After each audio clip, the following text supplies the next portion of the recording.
Oh, they already have A3 promotions though. Okay.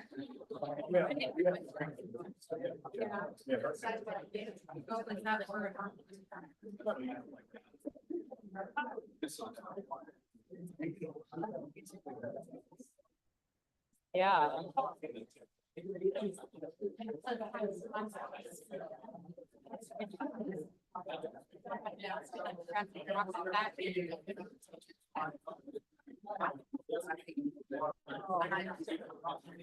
I bet.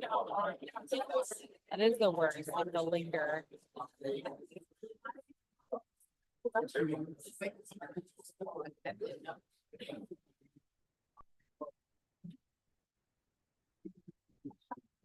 We missed what board members can do after the clock.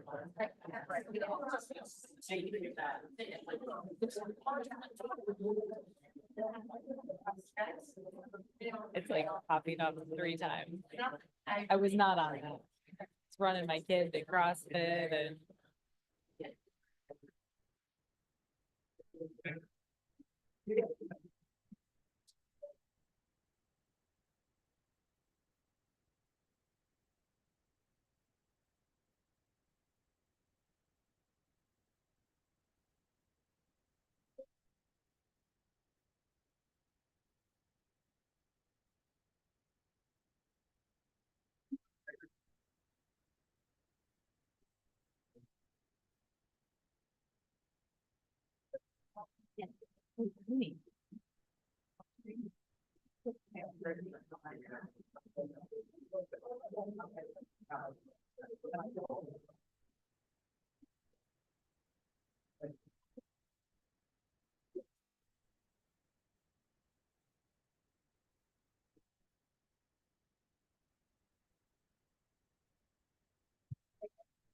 That is very compartmentalized. There's absolutely everything.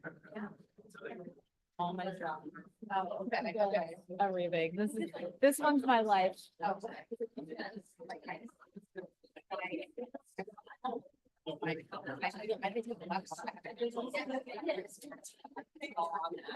can access it. Yeah.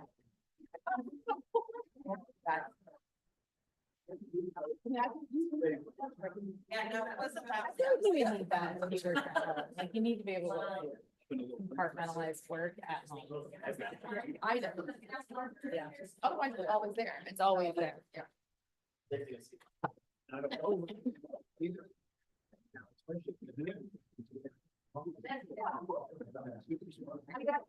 I've got a kid in wheelchair.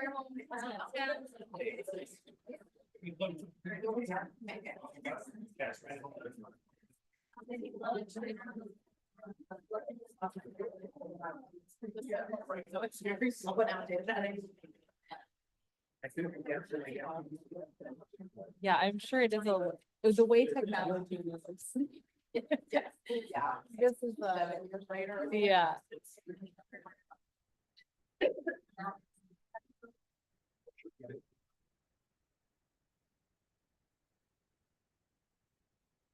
Looking for practitioners. Wow.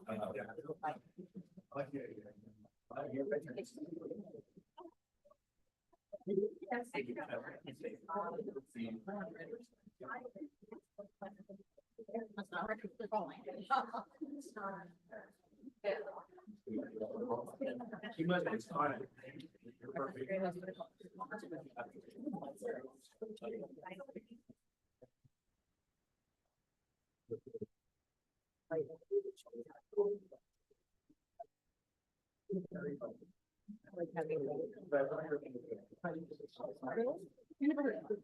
No, I've never. I feel like I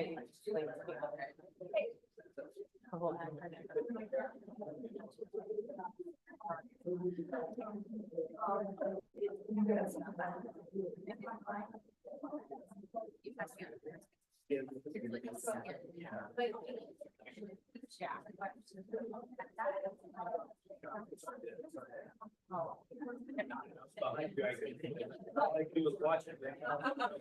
No, that's not I saw you, you were kind of like, I was getting on.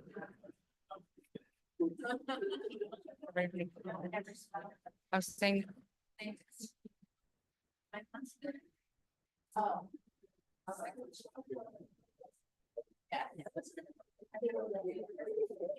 Everybody ready to go over here? Sorry, we're running a couple of minutes behind, but everybody good to go? And we're good. Awesome. Hello, everyone. Thank you for joining us. Today is Tuesday, January 14th, 2025. And this is the organizational and regular governing board meeting for the Litchfield Elementary School District Governing Board. I hereby call this meeting to order.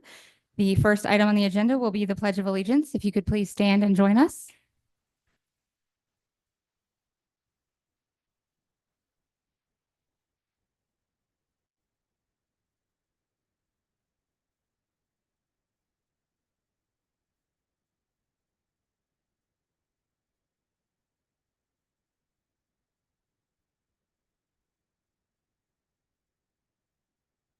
Thank you. Now we will take a moment of silent reflection.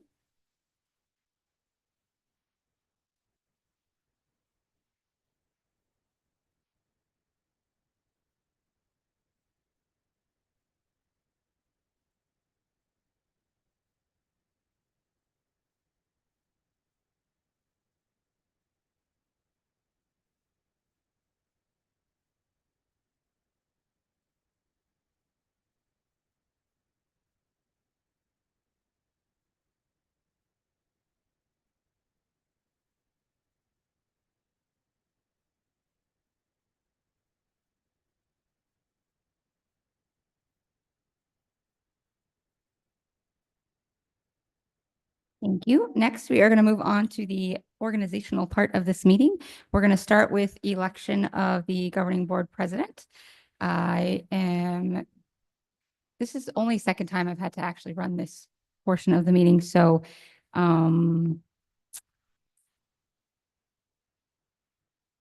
sorry. If anybody would like to make a motion from the floor. I'm sorry. Go ahead, Kim. Go ahead. No, Ryan, go ahead. I would like to nominate Melissa Zaidema for president. I would like to second that nomination, but I'd like to add some commentary before I do that or while I'm doing that. Am I allowed to do that? Can they talk now, Kim? Yes, Okay. yes, you can. So my thought process behind supporting President Zaidema to continue as President Zaidema is that my personal opinion is that any of us board members, although any of us could technically be president, my personal opinion is that you should serve at least a year before you would take on that role to get your bearings with what this job entails. So that would discount Michelle at this point, and that would discount Scott at this point. However, I am open to entertaining board member Owens if he has a desire, although his quick nomination for President Zaidema to continue tells me that he may not. I have zero desire to be board president as well. So I am in full support of President Zaidema continuing as President Zaidema. Can we have a discussion first? Do we have to move forward? Okay. Does any of our other board members have anything they want to say before we move along?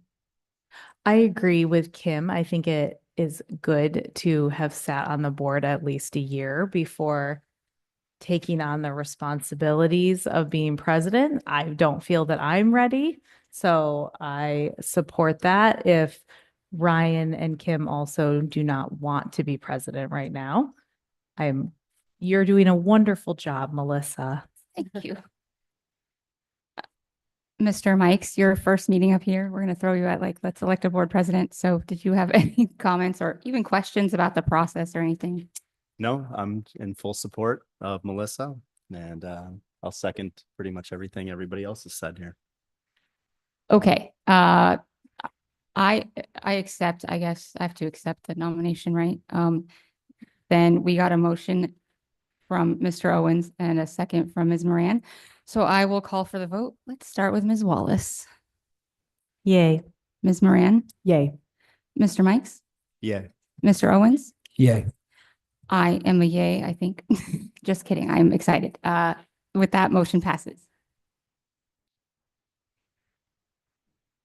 Okay. Okay, now we have to do the oath of office. So I'm going to find this paper and read it. I just read this, right? Like, okay.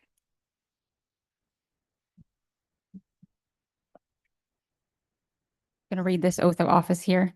I, Melissa Zeidema, do solemnly swear that I will support the Constitution of the United States and the Constitution and laws of the state of Arizona, that I will bear true faith and allegiance to the same and defend them against all enemies, foreign and domestic, and that I will faithfully and impartially discharge the duties of the office of President of the Litchfield Elementary School District Governing Board according to the best of my ability, so help me God. With that, I guess I'm board president one more year. Woo!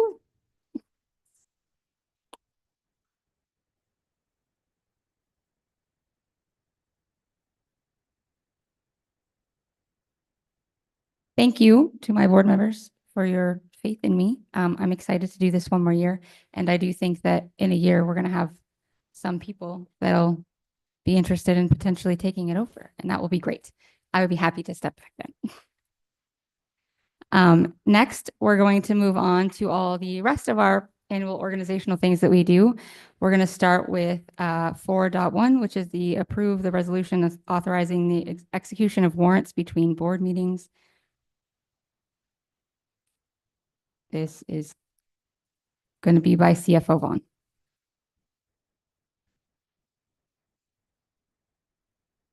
I don't know if he needs to say anything or if we just can move on. I think he's trying to work the mic over there. I think he's going to tell us what it is.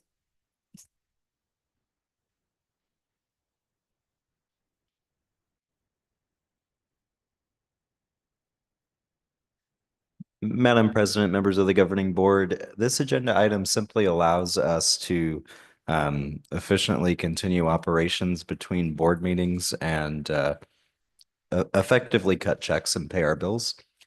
So I would highly recommend we approve this continued practice. Does anyone have any questions or comments, Ms. Wallace? No, no questions or comments. Ms. Moran? None. Mr. Mikes? None. Mr. Owens? No. I don't have any either. If somebody would like to make a motion. I move to approve the resolution authorizing the execution of warrants between board meetings for the remainder of the 2024-2025 school year as presented. I second. Having a motion from Mr. Owens and a second from Ms. Wallace, I'll call for the vote. Ms. Wallace? Yay. Ms. Moran? Yay. Mr. Mikes? Yay. Mr. Owens? Yay. I'm a yay. Motion passes. Next, we are going to move on to authorization to use the governing board president's electronic signature stamp for employment contracts. This is going to be by Executive Director Satterfield.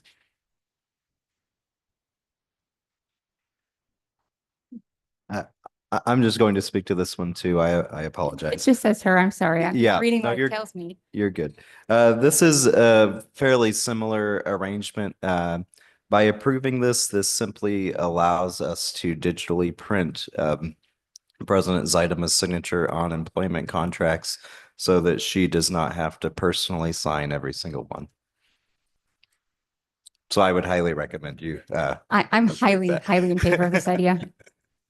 Does anyone have any questions or comments? I don't have to go down the line unless anybody has any questions or comments. Awesome.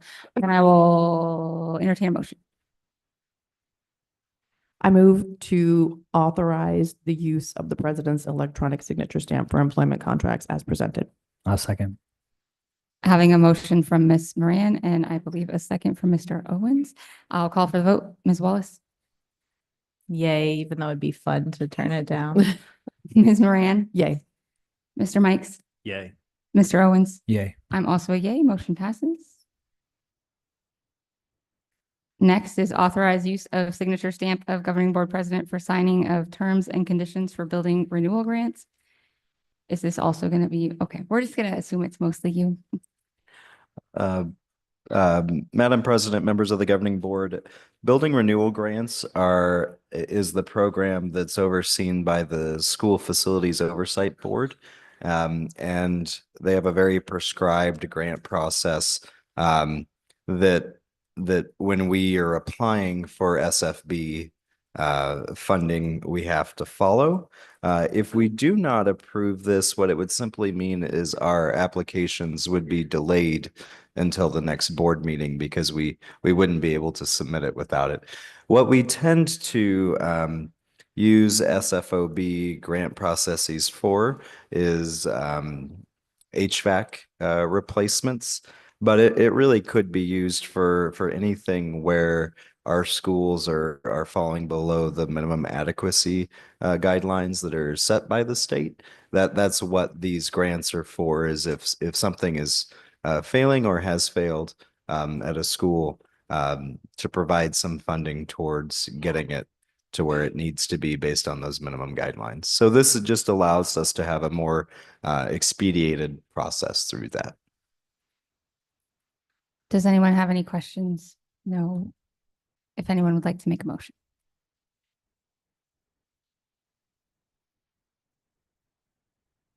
I will move to approve the use of signature stamp for governing board president for signing of terms and conditions for building renewal grants as presented. I second. Having a motion from Ms. Moran and a second from Ms. Wallace, I'll call for the vote. Ms. Wallace? Yay. Ms. Moran? Yay. Mr. Mikes? Yay. Mr. Owens? Yay. I'm also a yay. Motion passes.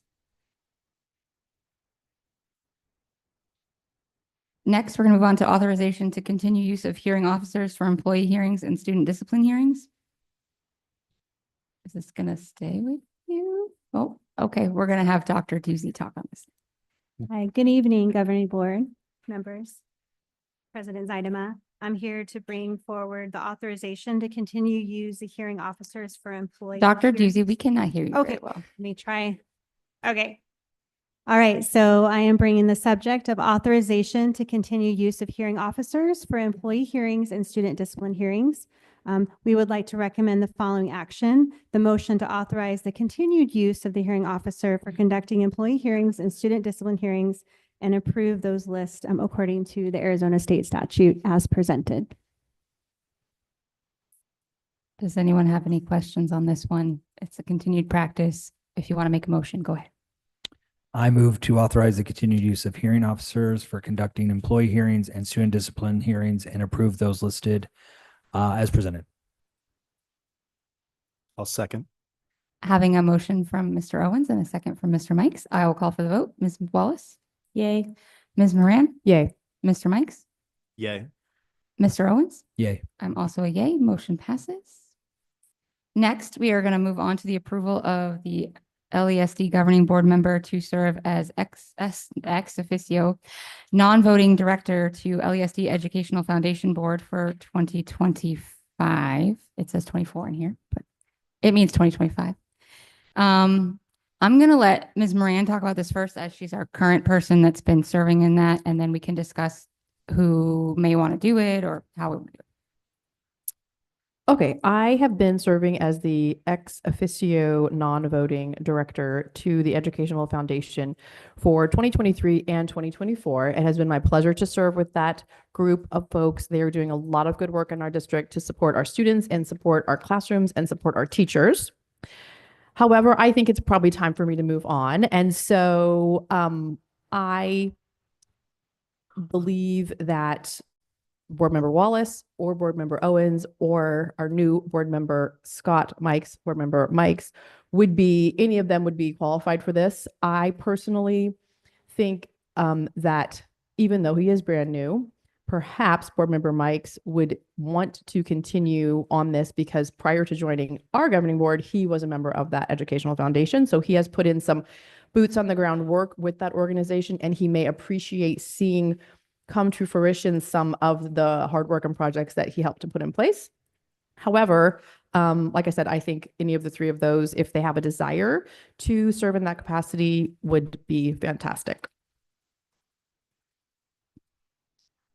Mr. Owens, did you have any desires to do this or thoughts on?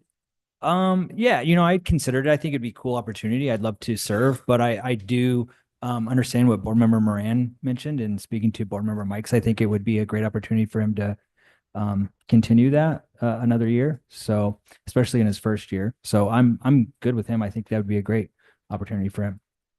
Ms. Wallace? I hadn't thought about this at all.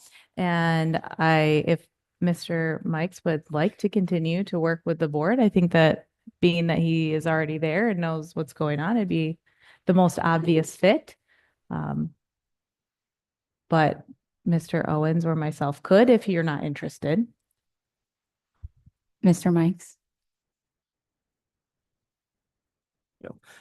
Yeah, I appreciate the nomination for that. I really love being a part of the board with the foundation, and I'd love to serve on it from the governing board standpoint.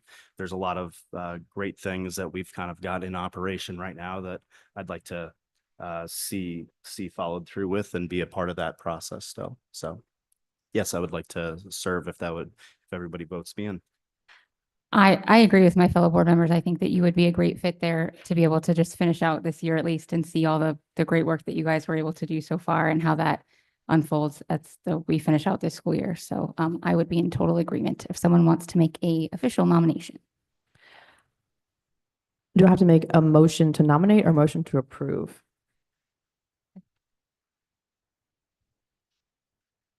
Motion to approve. Okay. Okay, so I move to approve Board Member Mikes to serve as ex officio non-voting director to the LESD Educational Foundation Board for 2025. I second. Having a motion from Ms. Moran and a second from Ms. Wallace, I'll call for the vote. Ms. Wallace? Yay. Ms. Moran? Yay. Mr. Mikes? Yay. Mr. Owens? Yay. I'm also yay. Motion passes. Next, we will move on to consideration and approval for the 2025 governing board meeting schedule. I'm hoping everybody got a chance to look that over. This is an opportunity for you to share your conflicts so that if we need to move anything around, we can do that. Obviously, things will happen throughout the year, but if you guys know of things now, let's plan now while we can. So I'm just going to kind of start down the line and see if you have conflicts. How about we start with Mr. Owens? Do you have conflicts with some of the dates? Yeah, for sure. April 22nd. It's kind of all of them that pop out right now, though. Okay. So April 22nd is the one for you.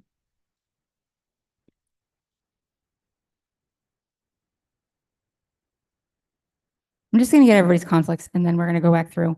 Mr. Mikes, do you have conflicts? The only conflict I have is for the week for June. It's June 11th and 13th Okay. that week.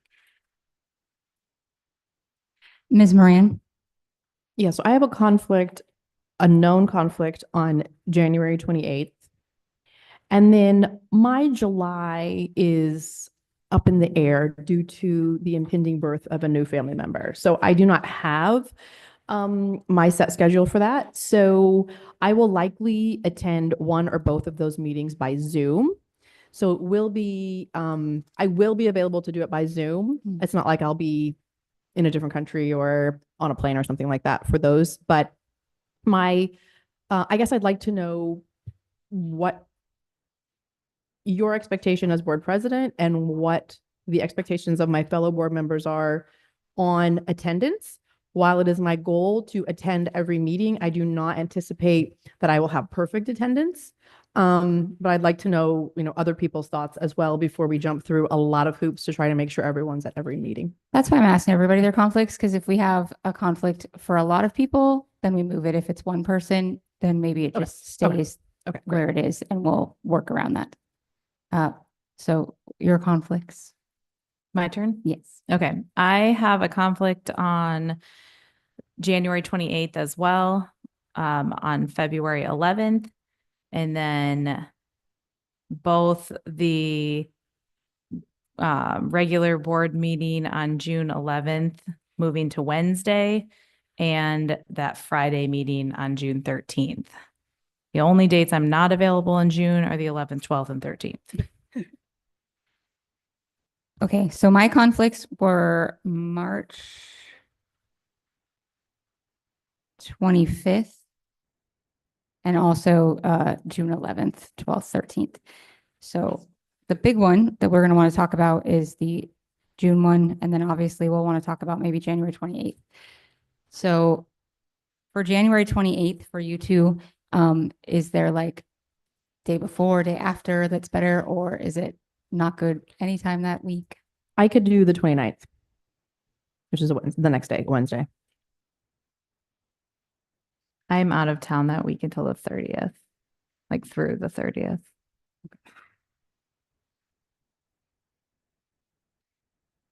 District, do we have any conflicts with? Because I'd like to have as many people there as possible. So if that whole week doesn't work for her, maybe then we'll just have, if we can move it to the 29th, would you guys be able to do the 29th? On the 29th, there's parent-teacher conferences. I don't know if that plays a role in evenings or not.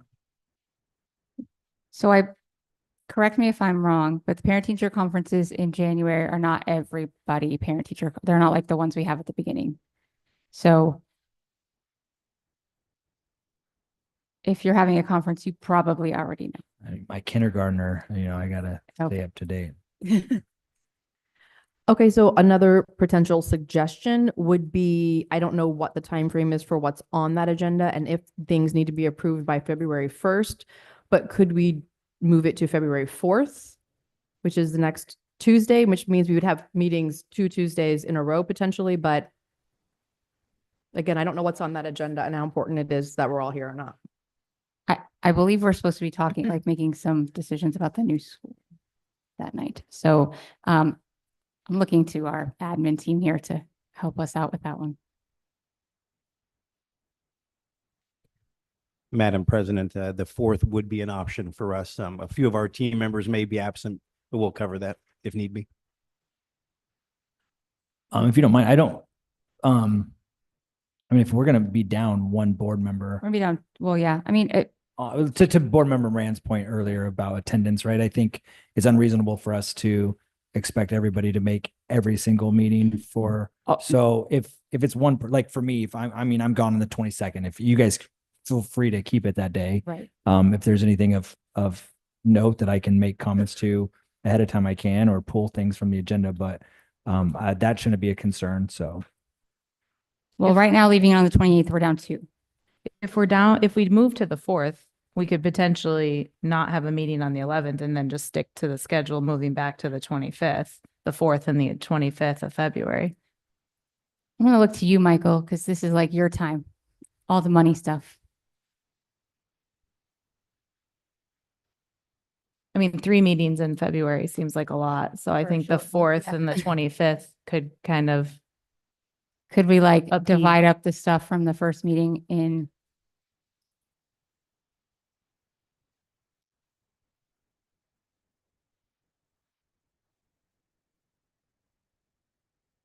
Right.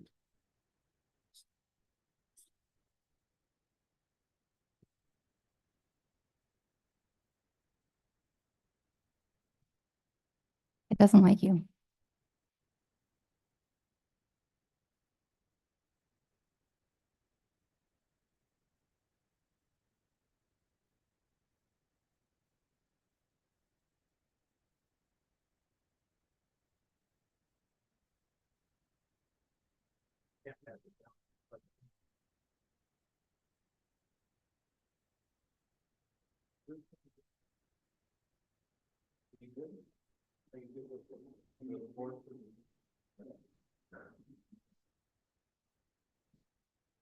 Ms. Idema, on behalf of Mr. Vaughn, I am his translator from down here. Okay. We are good with the 4th and the 25th, so we could make that. And meeting. okay, so just basically cut out our second meeting in January. We'll move that stuff to the beginning of February and then.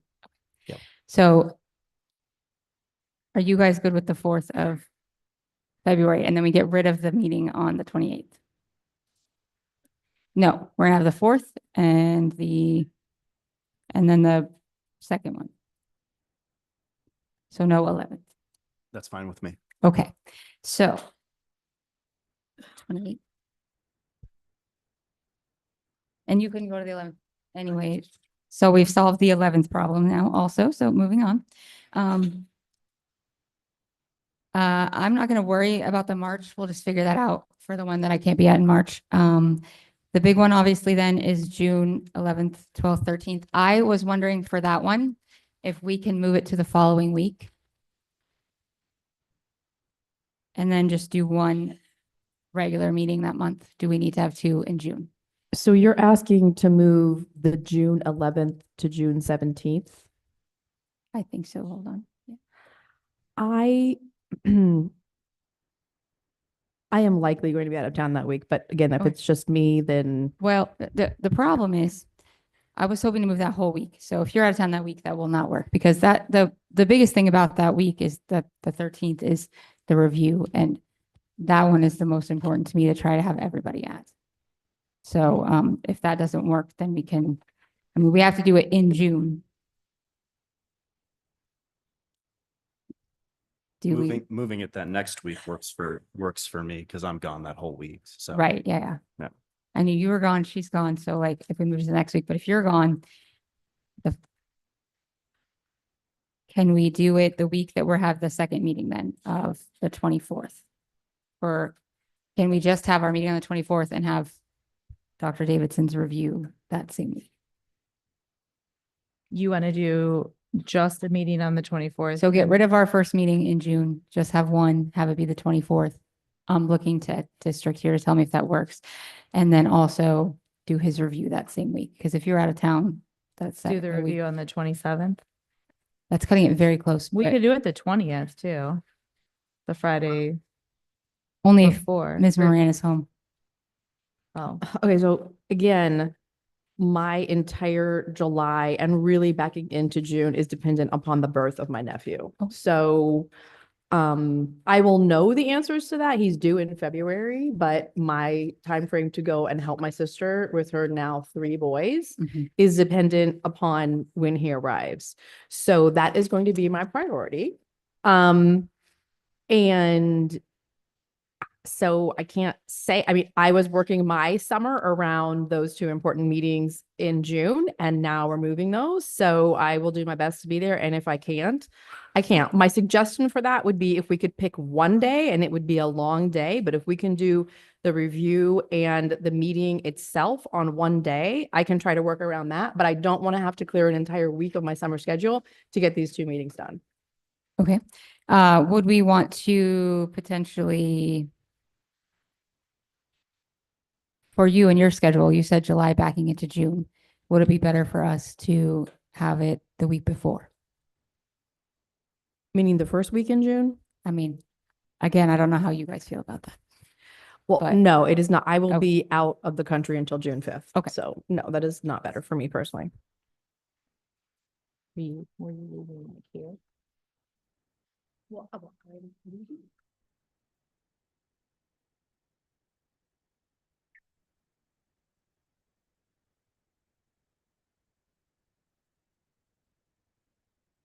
Okay, so what is if we're gonna pick one day? Well, the only one the one I really want us all at is Dr. Davidson's review. Like, I feel like that's important that we're all at that one.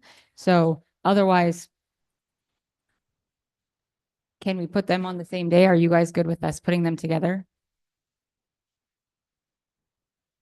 Madam President, we can certainly continue to look at our calendars, but I think securing the availability of the board Okay. is critical for us. As you know, as we move through June, finalizing any budgetary things as well as policy and preparation for July 1 with the new trust policy. Yeah, So I think we just need to be mindful. We may still need to have 2 meetings, but we can be flexible. Okay, so I have a suggestion.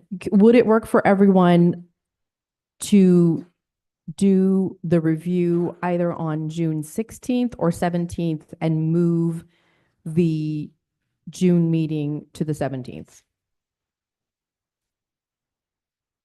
So basically that would Monday, work for Tuesday. me. So, okay. Yes, you could do that, Ms. Wallace. Yes, I can do that. You can do that. You're Yes, thinking. I will okay. make that work. Yes. June 16th and 17th is good for me. So, And are you saying put them together same day on the 17th or like divide them up 16th, 17th? Either way, normally we have our board meetings on the Tuesday, so I was thinking maybe we do the review Monday and then, or I could do it all in one day. It doesn't matter to me. It's more about, Okay. You could do 16th, 17th. What are your thoughts together? 16th, 17th split up? I think splitting up's fine or together, it doesn't. Okay. um, If everybody's what- fine with splitting them up, I'd rather do that. That's a lot of time for us to all, I mean, I understand not wanting to give up a whole week, but I also understand like wanting a break between things. So, so you're thinking 16th review, 17th meeting. Everybody's good with that. Does that work for you all over there? No, I think they said we still have to have two, but we're just gonna keep the other one when it is because of budget, policy, all the stuff we're doing to switch over. Okay, so you guys would be okay with us 16th review, 17th, our regular meeting instead of the dates on there?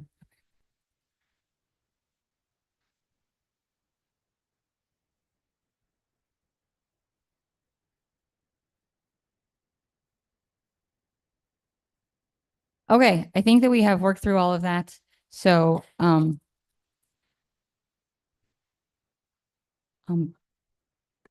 don't think we had any other ones we needed to worry about.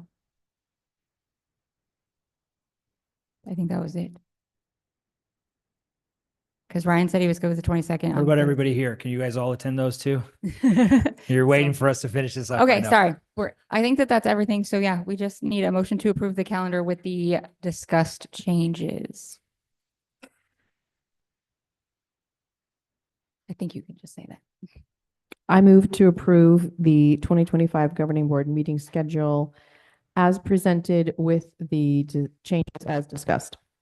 I second. Having a motion from Ms. Moran and a second from Ms. Wallace, I'll call for the vote. Ms. Wallace, Yay. Ms. Moran, Yay. Mr. Mikes, Yeah, Mr. Owens. Yay. I'm also a yay, motion passes. This next part, I actually would like to table because we have a lot of people here and I don't think it's necessary that we have this conversation right now. So if we can just table this, do we need a motion for that? Can we just table it? What do we I need moved to do? table 4.7. Okay. Cool, then we're done, moving on. I move not to discuss 4.7. But it's not a discuss. Okay, yeah, so there you go. Okay, so we're gonna move on, sorry, to the next part, the reason that most of our people are here, to our recognitions and celebrations. And this is gonna be led by Executive Director Nuanas.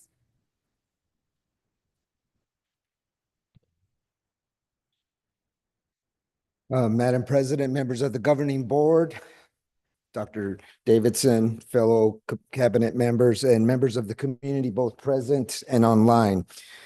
Thank you for this opportunity to speak tonight as we celebrate the remarkable achievements of our students in the recent Raceway Elks Hoop Shoot competition. These outstanding young student athletes have not only excelled on the court, but also demonstrated the values of perseverance, teamwork, and sportsmanship, qualities that reflect the heart of our district's mission to inspire and empower lifelong Litchfield learners. Each of these students has shown us that success is more than just about winning. It's about hard work, character, and striving to be your best. Off the court, these young individuals strive to be the leaders in their classrooms and communities. They remind us of the immense potential within each of our Litchfield learners when they are supported by dedicated educators, mentors, and their families. This celebration could not be possible without the enduring partnership between Litchfield Elementary School District and Steve and Robin Cox of the Raceway Elks. They have generously supported opportunities that help our students grow physically and mentally. The Hoop Shoot competition is a shining example of their commitment to youth development, fostering a sense of confidence and achievement that will stay with these students for years to come. To our Raceway Elks partners, thank you for believing in the power of community and collaboration. Your dedication to enriching the lives of our students is invaluable, and we are proud to stand with you in this shared mission. Let us applaud not just the champions of the Hoop Shoot, but also the countless champions across our district that support these students. The staff, the families, and the community partners who work tirelessly to ensure our schools are places of excellence and opportunity. Together, we can build a brighter future for all. Congratulations to all of our students. Now, as I call your name, please come up so that we can take a photo with Governing Board President Zaidama and Dr. Davidson.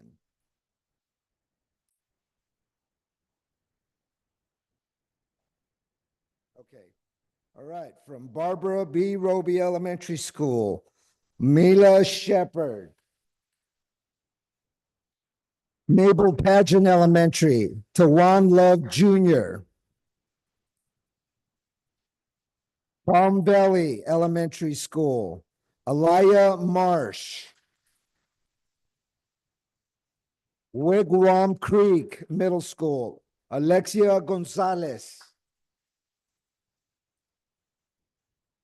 Litchfield Elementary, Nathan Lewis.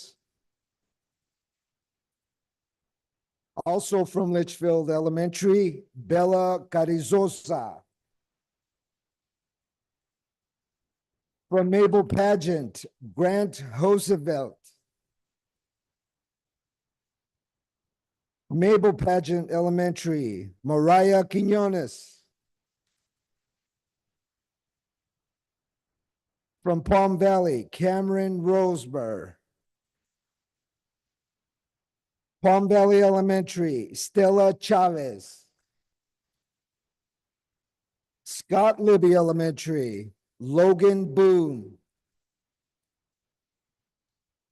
Verado Heritage, Oscar de Alba. Verado Heritage, Mason Cellini. From Verado Heritage, Ellie Carmona. From Western Sky, Bianca Smith. Also from Western Sky, Pia Lacrosse. And from Wigwam Creek, Andrew Valeriano.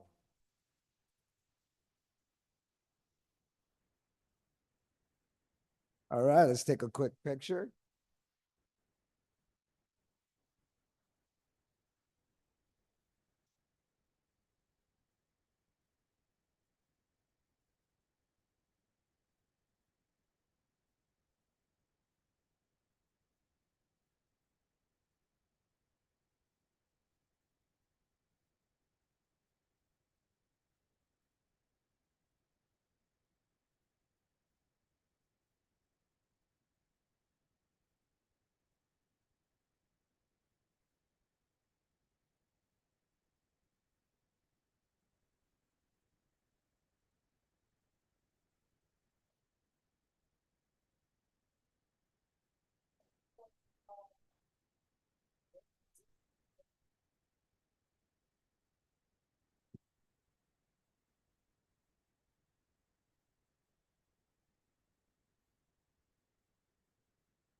Congratulations to our champions. Thank you for reminding us what's possible when talent meets dedication and support. Thank you all for coming.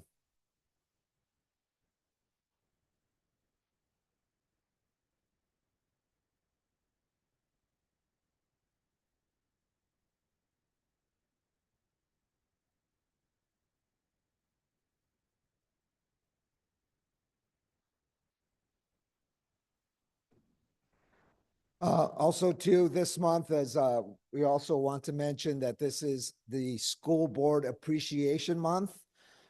As we started with our celebration earlier this month with our Facebook post, which is actually doing very well in our metrics.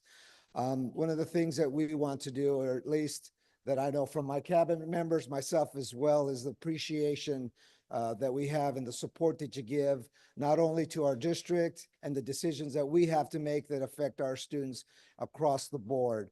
We truly appreciate your support and we look forward. We have a little bit more coming. As you know, myself, I like video as a platform.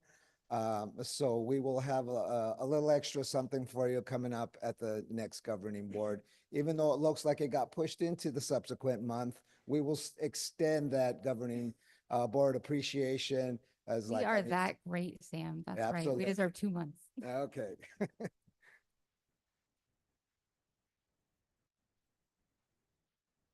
Thank you. We are going to move on now to public requests to speak.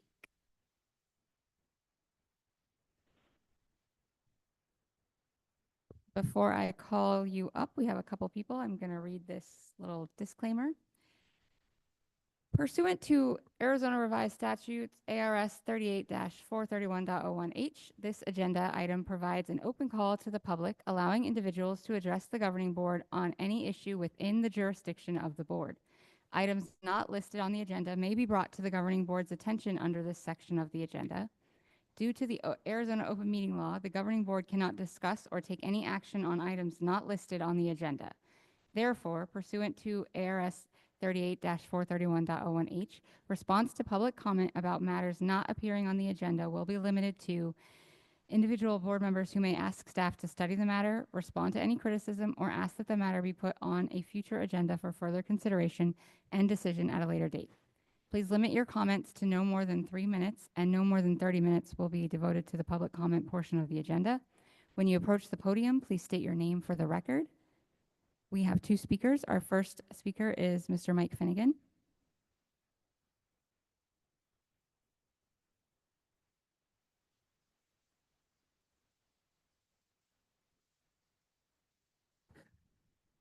Hello, everyone. My name is Mike Finnegan. I'd like to wish everybody a Happy New Year. Feliz Año Nuevo para la gente de Español and LASD. At the end of the year that we just completed, it's a good time to look back on some of the things that have transpired. I've been following the school board in this district for past 4 years, since 2021, COVID. The thing that drew me in and still draws me in when everybody left is diversity, equity, inclusion. I know it was a big push by Ms. Moran to get this implemented, this ideology implemented in the school district. And it's been 4 years since it's happened. I'd like to ask you, what has it done for you? I like to always say, let's look back and see, was it worth it? Because this room used to be filled with hundreds of parents, and we still have in the back of the room a police officer down from 5 to 1 because of that issue. So really, what has it done for the district? I think you owe it to tell us if it is everything you wanted it to be. Also, in technology in the classroom, I know it's been a big excitement to bring technology into the classroom, but it's also a big expense. Again, what are the benefits and detriments and costs to doing that? It's been over a year now that you've had it. Also, chronic absenteeism was introduced in October's meeting in 2024. It's a very serious problem. You introduced half-day Wednesdays so teachers could have time to catch up on their law programming. At what cost has that been to the students missing 30 days of classroom time? And I look at the stipends reports and how many thousands of dollars of stipends go towards training. And I look at the staff turnover constantly, a lot of turnover in the class, all those training hours and training expenditures going out the door when the people leave because of personal reasons.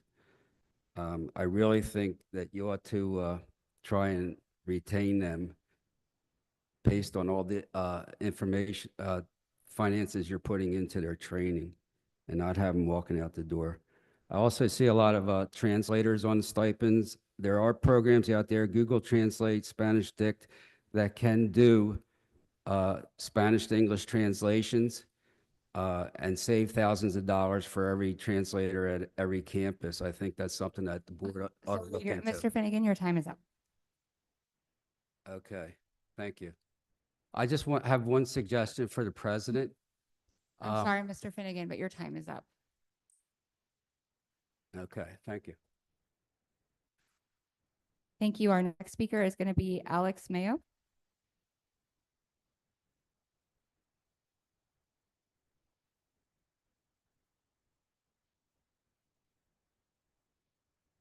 Madam President, members of the board, first, I want to say thank you for everybody here, the education system. I've been with and part of many school districts in Arizona, and my kids have the pleasure of coming here, and you guys do an amazing job. That's just a little personal for me. Why I'm here is to talk a little bit about the school food service program. Most of my tenure in education was a school food service director. And my son, who's a second grader at Palm Valley Elementary School, ran into a little issue the other day of, well, dad forgot to put a little bit of money on his account. I'm sorry. And he received the alternative meal. As we know, really what it comes down to is he noticed. He wondered why he was being given something different, treated differently based on his parents forgetting to put money on his account. So really, I just ask that maybe we revisit the policy. In the districts that I worked with in Arizona, one of my goals was to abolish alternative meals and just feed kids. That's really all I wanted to do, was make sure kids got fed. When I was with school districts, the saying said was, school food service is the stomach of the district. And we all know that if our stomachs aren't full and happy, how are kids going to learn? So with that being said, again, ask that we maybe revisit the policy and look at why that policy is in place, and just make sure kids get fed and aren't excluded in any way. Thank you. Thank you. Okay, we are going to move on to the next item on the agenda, which is the adoption of the agenda and approval of consent. I'll go through and see if anybody has any items they wish to pull from the consent agenda. Ms. Wallace, did you have any items? I do not. Thank you. Ms. Moran? No, I do not. Thank you. Mr. Mikes? None for me. Mr. Owens? I do not. I don't either. So if someone would like to make a motion. I will move to adopt the agenda and approve the consent agenda as presented. I'll second. Having a motion from Ms. Moran and a second from Mr. Owens, I'll call for the vote. Mr. Wallace? Ms. Wallace? Yay. Ms. Moran? Yay. Mr. Mikes? Yay. Mr. Owens? Yay.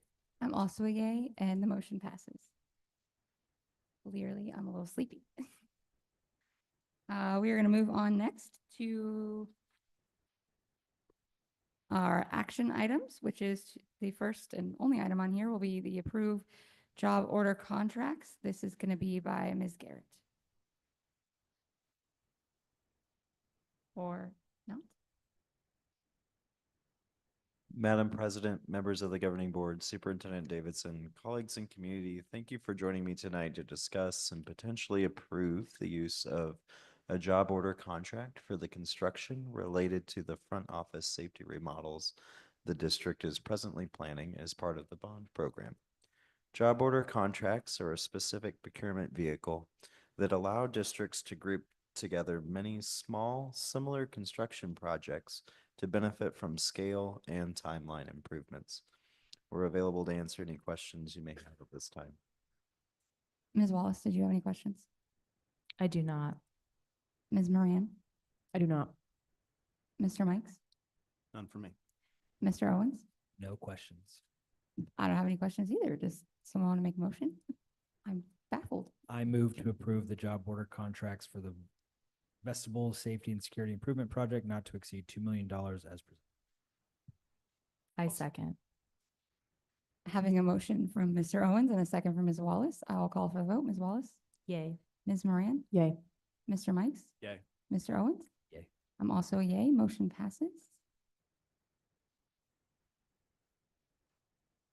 Okay, we are going to move on now to discussion items. Our first is going to be the school safety updates. This is going to be by our Director of School Safety, as well as our Title IX Coordinator and Dr. Ducey. Madam President, members of the board, if you wouldn't mind, I'm going to just start and give a little intro to our team here. Absolutely, go ahead. Thank you. Coming on board, it was very apparent that Litchfield took safety and school safety in particular very serious. If you remember, in 2023, the team developed a strategic plan of sorts just around school safety. And so as we move into 2025, as superintendent, I'm just really proud of the team and the work that they've done to continue to find ways to enhance school safety, but just build out layer after layer of supports, not just from a physical perspective, but also from a mental perspective. And so the team's going to share some great information with you tonight, but also I thought it was important for our community to hear all the work that we're doing. We certainly find value and have great thanks for our bond initiative that passed. And we're just really making some significant progress in regards to our goals in regards to school safety. So just wanted to do that as a preface, but also say thank you to our team.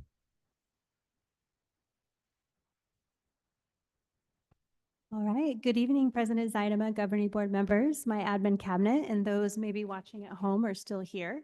We're here to present some school safety updates. Dr. Davidson kind of stole my thunder. I was going to explain the purpose of why we're here today, but he did an excellent job explaining it. So you can go ahead into the next couple slides. Oh, perfect. Did not see it. Thank you.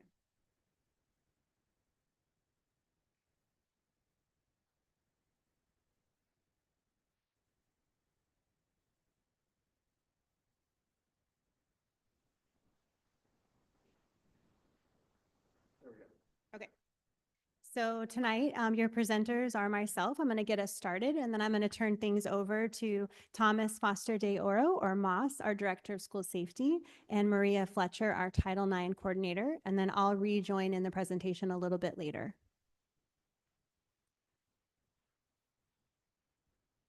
Ah, I figured it out. I was going the wrong way. Down is forward. This is aligned to our strategic plan. As you all know, our success criteria in our strategic plan under the keystone of readiness specifically addresses the use of preventative and intentional practices to create a safe and positive work and school environment for all. All right, and I'll turn it over to Moss to share his school safety goals and his current action steps and some examples of the progress that has been made.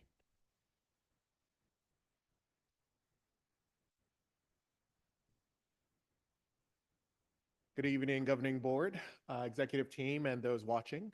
I thank you for the opportunity to provide this brief on our safety program. I'm going to reiterate a lot of things that were said, but the primary purpose of my job and the safety program is to increase school safety for our students and a work environment for our staff. So my whole job is to create objectives that get us to that goal. And I'd like to preface this whole presentation by Litchfield has been doing great stuff before. My predecessor, Ryan Reese, did great work. Sergio did great work before that. I'm not trying to reinvent the wheel because you guys did great stuff already. I'm just here to continue some of the initiatives they started and improve on some of them. We came up with 6 objectives for this school year to kind of get us to that level. We'll go over some of the objectives, give you some of the few action steps underneath those, and then I'll give you an update on those programs where we're at right now. So first objective, by the end of 2025 school year, each school and department will have established school safety teams that have collectively identified measurable goals to increase preventive measures and intentional practices to create a safe school and work environment. So it's twofold. The school safety program from the Arizona Department of Education, this is one of the requirements that we get our school resource officer at Verado Middle School through this program. One of its requirements is that a school establish a school safety team that meets quarterly to discuss and set priorities for safety concerns on a site. Our idea is that if every site has a school safety team, that makes them self-sufficient in handling their safety concerns, mitigating those and managing those independent of me or anybody in our district team. The site should be self-sufficient to assess what their priorities are. And then our part is to help them with the things that they can't, like process and procedures. If there's something better that they can be doing, we can assess it on the outside, provide those resources and the instruction and training on how to get there. But the site itself should be sufficient to assess their concerns. How do we mitigate it as a team? These teams usually comprise of the school principal, school nurse, psych, behavioral coaches, student advisors, team leads, and then myself as a district rep, and also site maintenance. So for each of our sites, we've already established and identified safety team members for every site.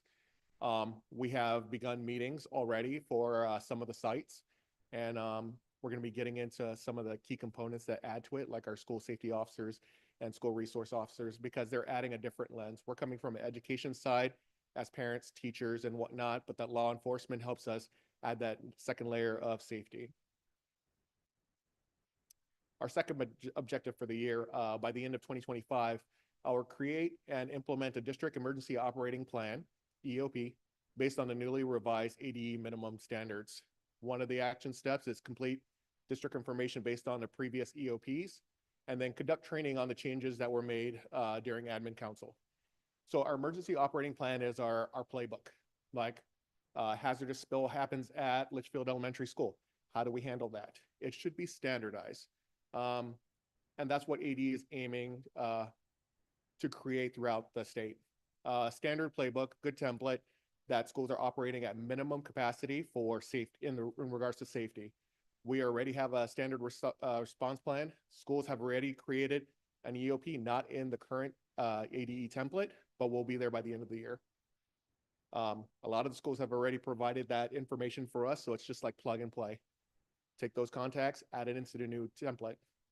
We've already conducted training on the changes that were made.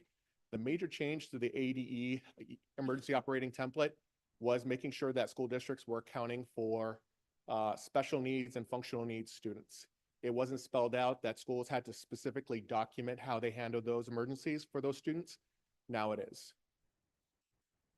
So we've conducted training on that, and we're in progress of updating our EOP.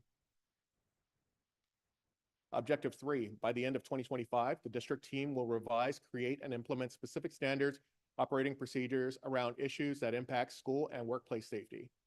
Now, in regards to this one of our biggest action steps, create, communicate standard operating procedures for Centegix Crisis Alert and Visitor Management, and launch both programs across the district. This was brought on before me. We launched Crisis Alert within the first quarter of the school year following some other tragic school tragedies that we had throughout the country, but we launched that successfully. It's implemented in all our sites and running successfully. And then we just rolled out, we did a soft rollout on the Centegix Visitor Management at each of the sites. So if you go to any of our sites and you are requesting access, you should see a little kiosk at the front where we're vetting all visitors to the campus with their driver's license.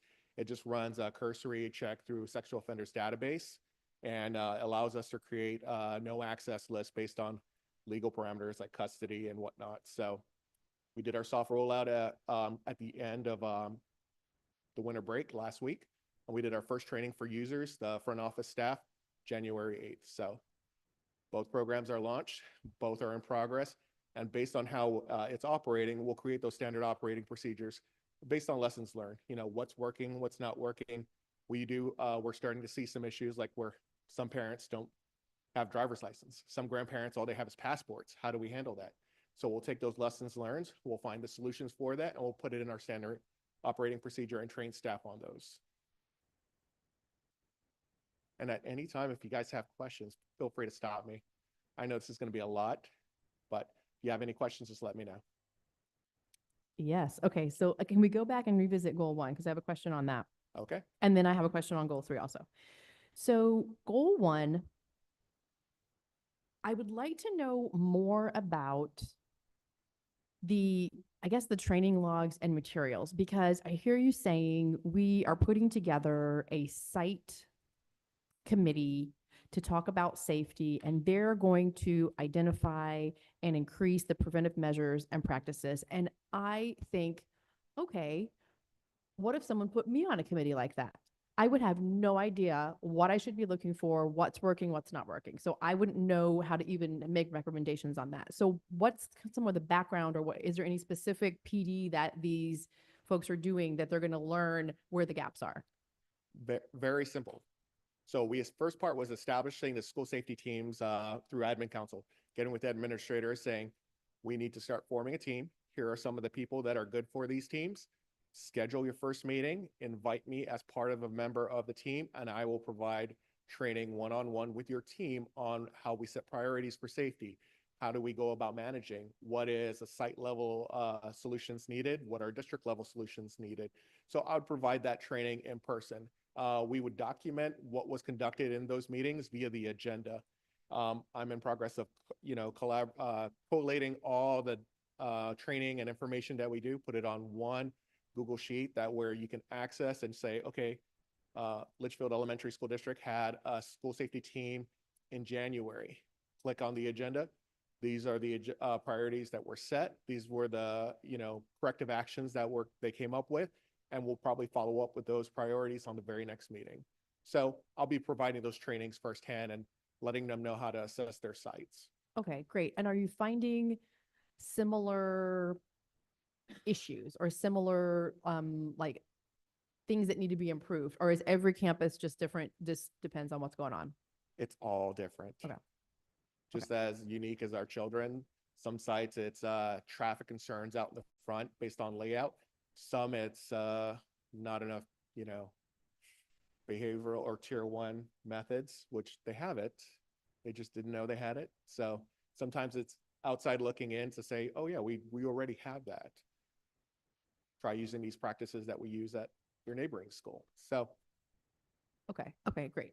My other question is on goal 3, and really it's about Centegix. So I know that we launched Centegix and it's out there now. So my concern is, I think Centegix is a great system, but my concern is always the ongoing support and maintenance of these systems. So what are we doing going forward to make sure that Centegix has ongoing fidelity, not only in how it should be used, but making sure that it's operational, and when I go to hit that button, that it's going to do what I think it's going to do? So are we doing drills? Are we testing it periodically? That's kind of where I'm trying to get to with that. You actually answered it. That is actually what we do. So our office managers go through for just the material and equipment aspect. The gateways and stuff function independent. Our IT guys, they set it up, set it, forget it. It kind of happens.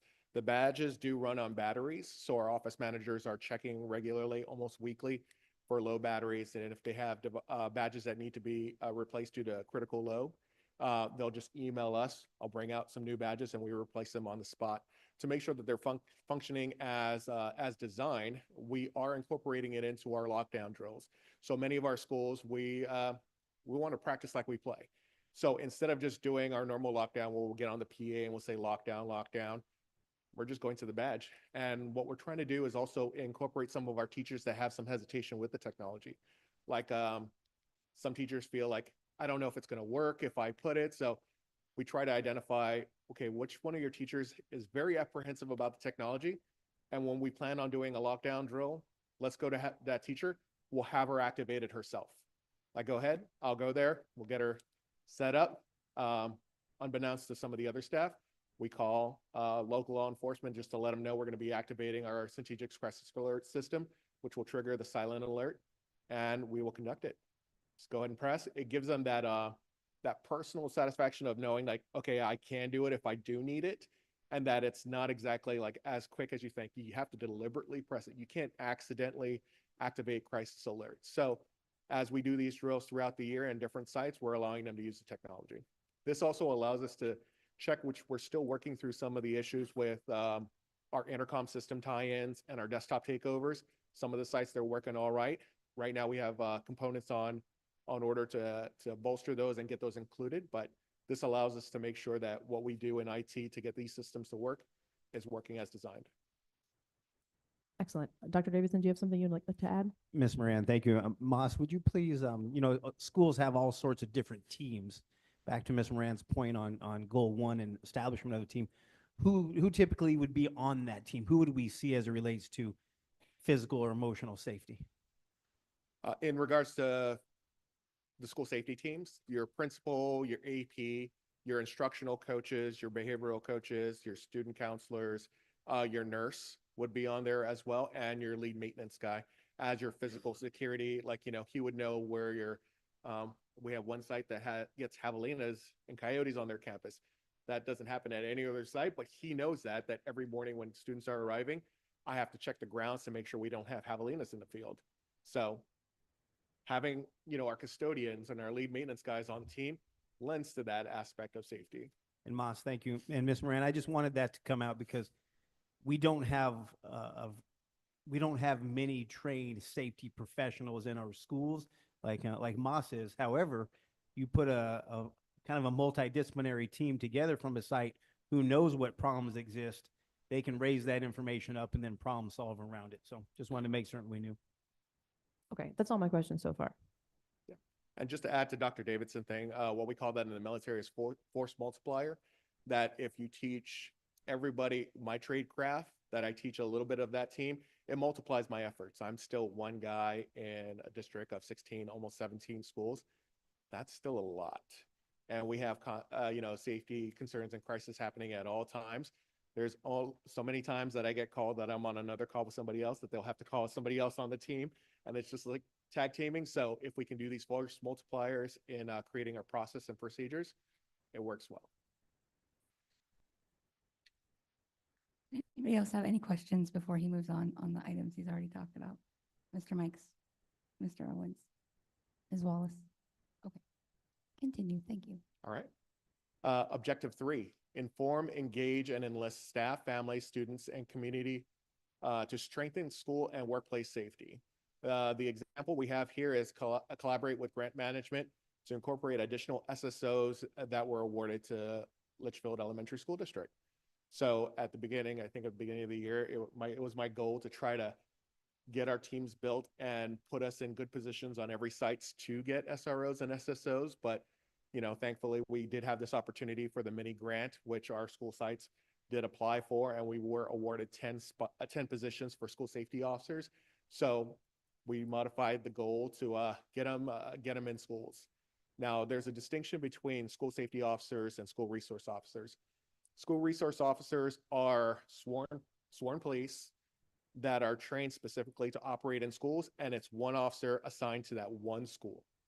That's not to say that they don't service any of our other schools, but that's one officer, one school every day for the school year or for that 3-year grant cycle. SSOs are a little bit different. Still sworn officers, active duty police, but they are off duty. And so even though we were awarded this position for Monday through Friday for 10 sites, you may have a different officer every single day. The whole point is we'd like to build this rapport with some of these officers because they live in our community. We want to get Goodyear guys to cover Goodyear schools, Avondale guys to cover Avondale schools, Buckeye, and MCSO. Same thing. There are parents. They're in our community. Our first SSO that we got for this site, his kids go to school here. And so he thought it was just an awesome thing that on his day off that he can come serve the school in which his kids go. And, he's patrolling the site. They're doing student engagement and, just the opportunity to see your daughter or your son in their natural element and still have a firsthand step in keeping them safe. I mean, that's every parent's dream. So right now we have all the positions posted. I just got a notification a couple hours ago that ODM has them posted to fill. We already have SSOs on 2 sites, and so probably by the end of the week, we'll have SSOs on all those sites that were awarded.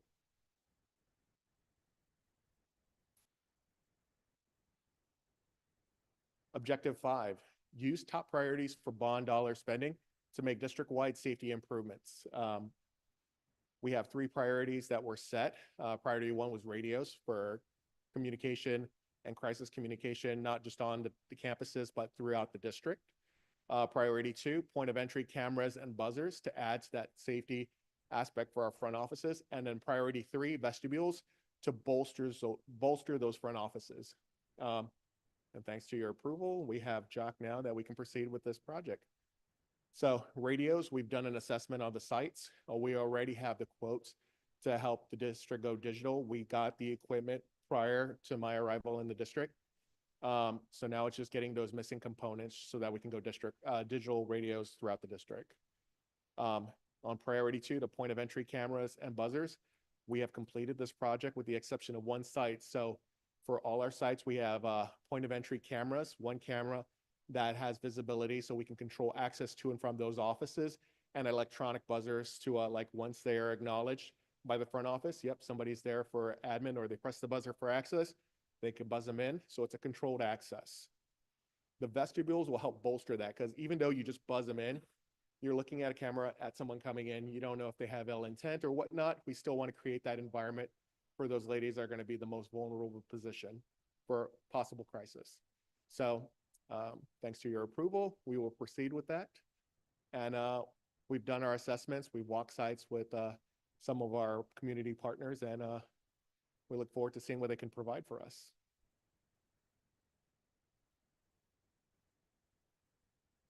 And last objective, establish standard operating procedures for assessing school sites and facilities. Action steps, assess at least 2 sites by the end of this school year, and establish a site assessment schedule for each campus facility for 2025-26 school year.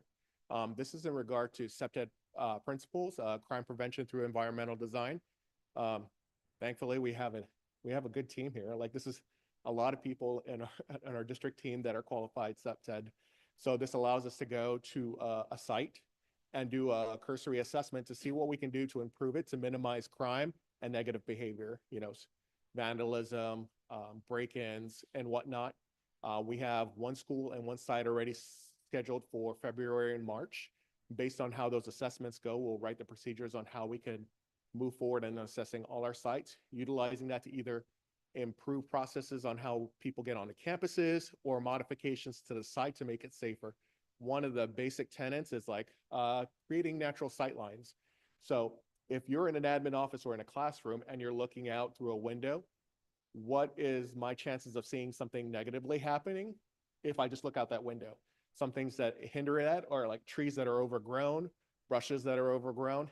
It not only adds a smart appearance to your site, but it allows more eyes to be out in the field. Like if you have kids just playing out here in this courtyard area and all the trees are trimmed nicely, every teacher that has access to windows to looking into the courtyard are more eyes keeping a hand on safety for the kids out there. So you want to increase those things. So we'll, as a team, we'll walk a site and using these principles and everything we've been trained on, try to see how we can modify and change sites starting at the lowest level possible with policies, procedures. Maybe it's just getting with facilities and saying, hey, we need to start trimming these trees up to 6 feet, bushes down to 2 feet. This gives us good sight lines throughout all our campuses. It's low cost. They're doing it already.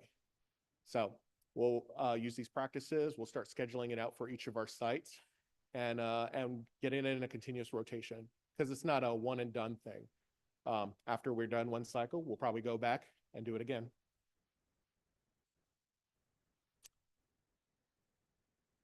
And that's the end of my portion. I'll be handing this over to Miss Maria.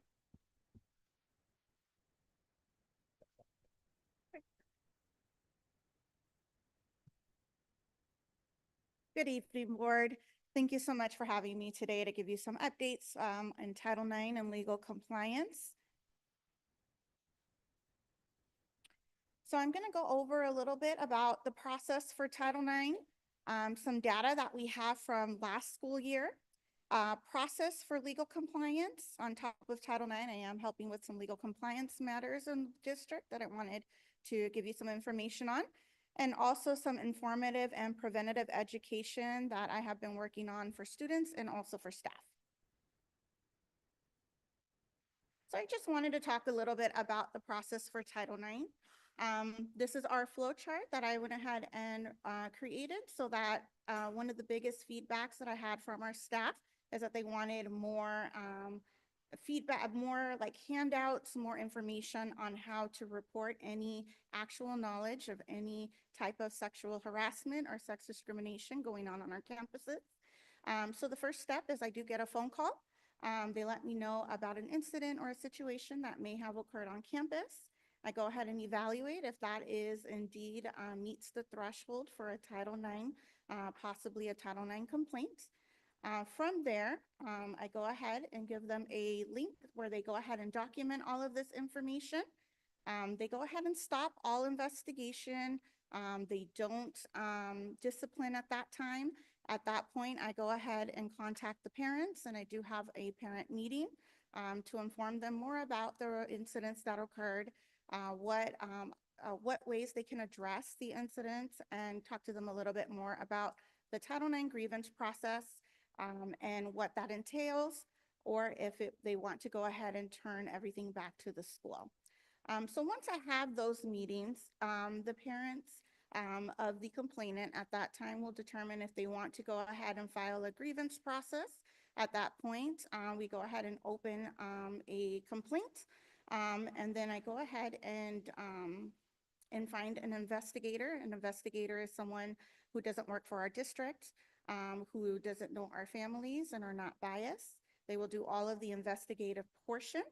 And then at the end of that investigation, it will go to a decision maker, and the decision maker will determine if there is to be a sexual label on a student's discipline record or not, or if it will be a consequence out of our LESD 79 matrix handbook. The other option that the parent does have is that they can decide that they don't want to go through this grievance process, that they want to go ahead and turn it back to the school. And then from there, they will go ahead and look through our handbook and determine what consequences based on the incidents after they're done doing their investigation, because it was paused at that point, and determine if there is any consequencing from there. Through this all, we have supportive measures for our students. We want to make sure no matter which route that our parents do choose, that our students feel safe coming to campus and that they have access to education.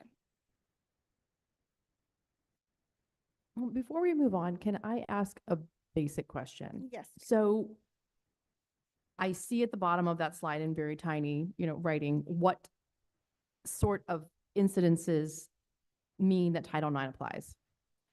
I'm familiar with Title IX from the sports aspect, all the different things that come up with this.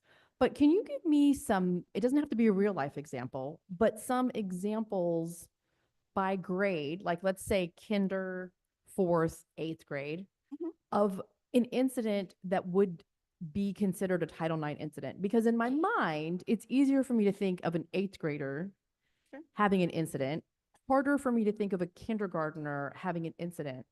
So can you just enlighten me on what that would look like based on the ages? Yeah, absolutely. So I was, as far as like kindergarten, I like to look at it in the lens of like our matrix. For example, we have 3 different columns. We have kindergarten through 2nd, 3rd through 5th, and 6th through 8th. I do notice in the kindergarten through 2nd, for example, one of the reports that we seem to be getting is inappropriate touching or fondling of private parts. So that could be maybe a kid is sitting next to someone in class, next to each other at a desk, and maybe they reach over and touch them, right? Sometimes they may say words that may or may not be offensive. Sometimes they don't.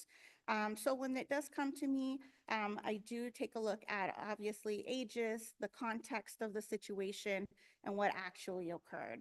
So those tend to seem to be most of the incidences that I see in those grades. There tends to be curiosity of showing private parts, those type of things. When it comes to 3rd through 5th grade, it's kind of the same thing that we kind of do tend to see as well, fondling or inappropriate touch. Sometimes even in there can be some butt grabbing. That can be whether you are playing sports, whether it could be just in class, and the same thing being, I find that a lot of things happen either outside of the class in transitions or sometimes in class sitting next to each other. 6th through 8th grade, we have noticed a trend in depantsing. So that has been one of the trends that I have seen since the beginning of the year. When it comes to Title IX, I'm looking at how successful was the depantsing, right?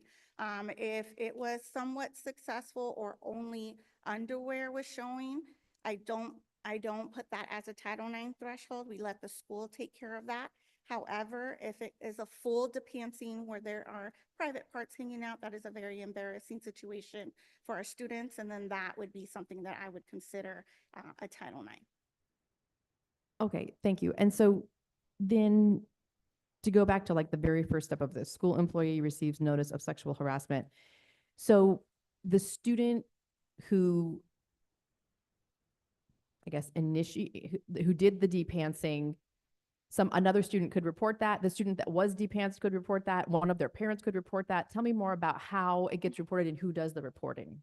Yes. So most of the time, the student that was violated in that situation tends to tell an adult or somebody on campus regarding it. And then they go ahead and let either a behavior coach know or a student advisor or a principal. And then they give me a call to let me know the incident. There have been some instances where maybe the student goes home and was not comfortable maybe to tell an adult. And then the parent will definitely reach out to the school and then that report gets to me. But majority of those are student led. So the majority of what we see is a student to student issue, not a teacher to student issue or a Yes, guardian to student. that is correct. Okay, so it's things that are happening on our campuses is really how we get involved with that. Mhm. Okay, thank you. I just wanted to get a better kind of high level understanding of this. I Yes. appreciate that. All right. Anybody have any other questions regarding the flow chart? All right. And so there is just a little bit of information here from last year. As you know, Dr. Doozy wore the hat of the Title IX coordinator last year. Very grateful to her. She has been a very great mentor to me and has taught me a lot about Title IX, and we're still learning together, you know, as laws change. That is just the way it goes in law and policy. There's obviously some moving parts and constant changes. So I am glad that she did have, you know, some numbers and she did start some very good methods of keeping track of those reports and everything. So just looking at this, I was kind of viewing it based on last year, just seeing what grade levels tended to have a couple more actual knowledge reports. This is just reports of incidents that were brought to her that could possibly be Title IX. And this helped me because this is going to let me know what type of preventative education that needs to happen or what we can do to help those grade levels and how we can reduce these type and minimize these type of reports. And as you can see, based on this last year, it's just stating that majority of the incidents reported were more physical or verbal. So that's that inappropriate touching. Maybe the verbal was sexual or not a very good welcomed wordings that they're telling each other. Other things, some was digital and social media and other. We did go ahead based on the other this year. We decided we wanted to be more specific. So hopefully at the end of this year, we will be able to give more numbers now that we have more insights on how to get this reporting done right. We have added more so anything that has to do with like bus incidents, be a little more specific as to any other types of reports that are out there that we could be missing. Before I head into legal compliance, I did want to mention that this year I collaborated with the Director of Safety, Touchstone Behavioral Services, and Dr. Doozy, and together, members of the district, we went ahead and did a safety roadshow. We did have that on January 10th at Bell and Soto Elementary. And what we did, besides just trying to bring some preventative education regarding harassment, we also threw in there some bullying, threats, social media, to just kind of encompass everything. And we also have the Goodyear Police there. So we did do a wonderful event for 3rd and 6th graders to go ahead and just talk about consent, talk about being a good friend, how to talk to a trusted adult, and then also the safety team and the Goodyear Police Department went ahead and let the students know what kind of consequences are behind that, right? Because sometimes they think some of these things that they do are jokes, but there are consequences behind them. So they did go ahead and overview a little bit more about our matrix and also what can happen also in the law enforcement side of it all. We did pick 3rd and 6th grade at this time because we were looking as we go back to the I went a little bit farther. As we look at the actual knowledge reports, we saw 5th grade was a little bit higher there. So we thought getting our 6th graders this year would be a good idea. And then also our matrix, right? Since they are in different categories, we thought it'd be a good idea to highlight 3rd graders because that is a new level in the matrix so that they are kind of more informed about what kind of consequences are there. And then 6th grade because there is a 6th through 8th column there so that they can be a little more familiar with what kind of consequences are with that. So based on that safety roadshow, I am creating a survey right now just to survey the adults that were there, see how they, thought that the event went so that we can go ahead and go back to drawing board, kind of tweak some things and then hopefully roll it out to more campuses. I have a question about that. It was a thing where they had to, parents had to give permission. So how Yes. many students did we have that gave permission in the different ones?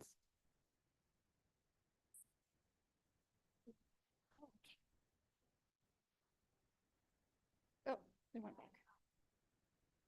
Yeah, Dan.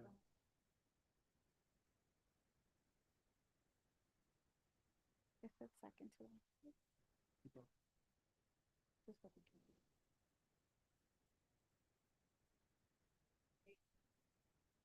okay. Okay, perfect. I didn't know that was all the way on. Okay, so yes, this is stating we did have a consent form that went with parents. So this was definitely an event that the parent would decide whether or not to opt in or out their students. This is just stating that it was facilitated through Touchstone and the police department and the district.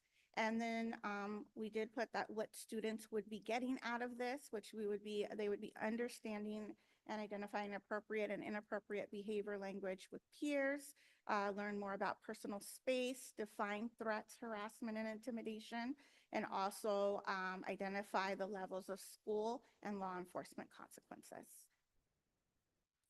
Ms. Fletcher, I have a question actually. Yes. Going back, when I look at that grade level distribution and reports, do you have a percentage of boy, girl breakdown as far as where is coming? Is it a 50-50 thing? Is it high one side or the other? Don't right now. We certainly can do that. We don't currently we don't ask for gender when they're filling out the form, but we could go through our log and determine the gender for each student and include that in a future Friday update. Yeah, sure. I was just curious as you guys go through trying to figure out, possible training, as you go back for training and as you talk about it, I was just curious where that would be. And then as far as the permission slip form, we have a meeting that we're working to schedule with our partners that were part of the Safety Roadshow to go over the survey results, go over all the permission slips, get a count of the total student count at our first school at Bell and Soto for 3rd and 6th grade, figure out how many kiddos were actually in the assemblies. I would say it was positive. I'd be really interested to see what the numbers are. I don't think there were many students that didn't attend, but I don't have those numbers right now where we collected all the permission slips. We have to go through all of them and actually count them. But definitely we did 2 classes at a time, and definitely it appeared to be by observation 2 pretty full classes each time.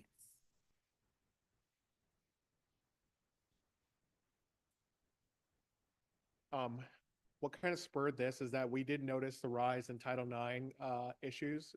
And one of the thoughts that we had is we can't really hold our kids accountable for expectations that it's not clear, especially in regards to my portion. My biggest part that I wanted to was get across some feedback on the school threats that we were having at the beginning of the year, that we did have kids in our own district that participated in some of those things because they thought there was no consequences. But if we shared the after action and the results of those school threats, the things that are actually happening in our district, not just nationally, that this will give them a real sense that, I might think it's just TikTok.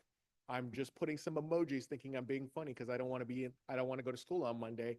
But there are serious consequences for these things that if we share it at these levels, that they would talk to their friends, they would share it with and they would curb these behaviors. And it's a very big thing. We wish we can get in front of every kid and give them all these expectations, but we have to be realistic that, we have to keep it bite-sized for the kids and what's appropriate for those ages. Based on our discipline matrix, 3rd and 6th was the perfect breakdown because it's right when the consequences ramp up from the previous category. And that if we continue to do this every year, our 3rd graders are going to be 4th, 5th, and 6th. So we'll eventually get through our schools as the years progress, and then we'll be fine-tuning this process. We want to still be getting out there to talk about current events on Title IX with our students and also threats and safety. So it's a work in progress. This was our first trial run, but hopefully by the end of the year, we have hit all our sites with this roadshow. Thank you.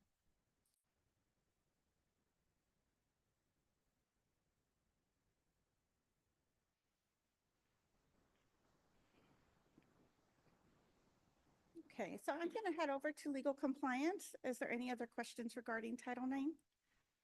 No. So with legal compliance in schools, it's the act of following laws, regulations, and standards that apply to academic institutions. So we are right now, my main focus coming in, I do have a background of working for the courts. So I am helping front office staff and also student services in our district over temporary guardianship, documentation, any protective orders that come through our offices, and any court order documents that need interpretation.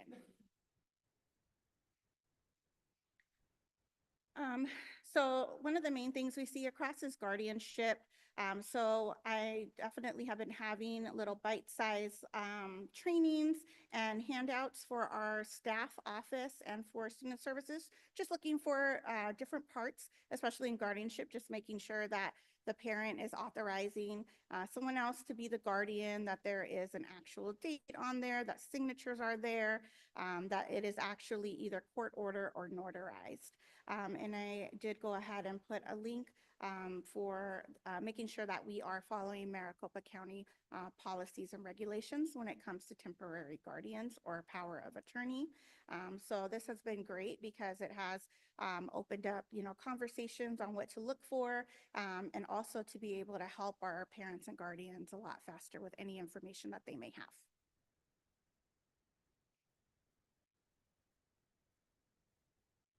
Protective orders. These do come in from time to time. Protective orders are civil court orders prohibiting a specific person from making contact with you, such as coming over to your home, your work site, school, or other locations as listed on the order. And so there are a couple of different types of orders that come in. And recently, in September 24 of 2022, there are some orders of protection that used to only be good for 1 year, but now they are 2 years. So it's been good to educate staff to let them know, hey, there are some documents you don't have to re-ask for them or have any families go back and have to redo them because some of them do last for 2 years. And also just letting them know what it means, if a student is actually protected, is it only the adults in this situation, what to do if for some reason there is a violation in these protective orders. And then I also did create some educational handout for staff as well.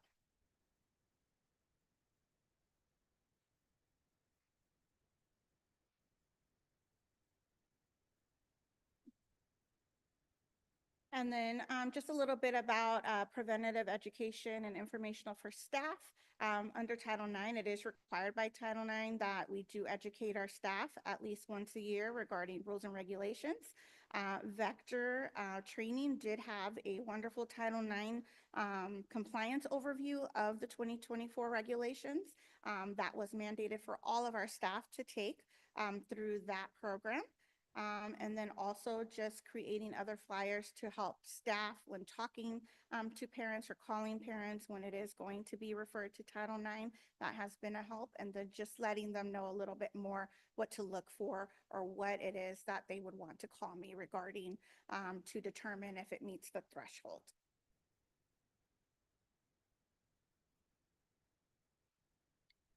And that is all that I have. Any questions?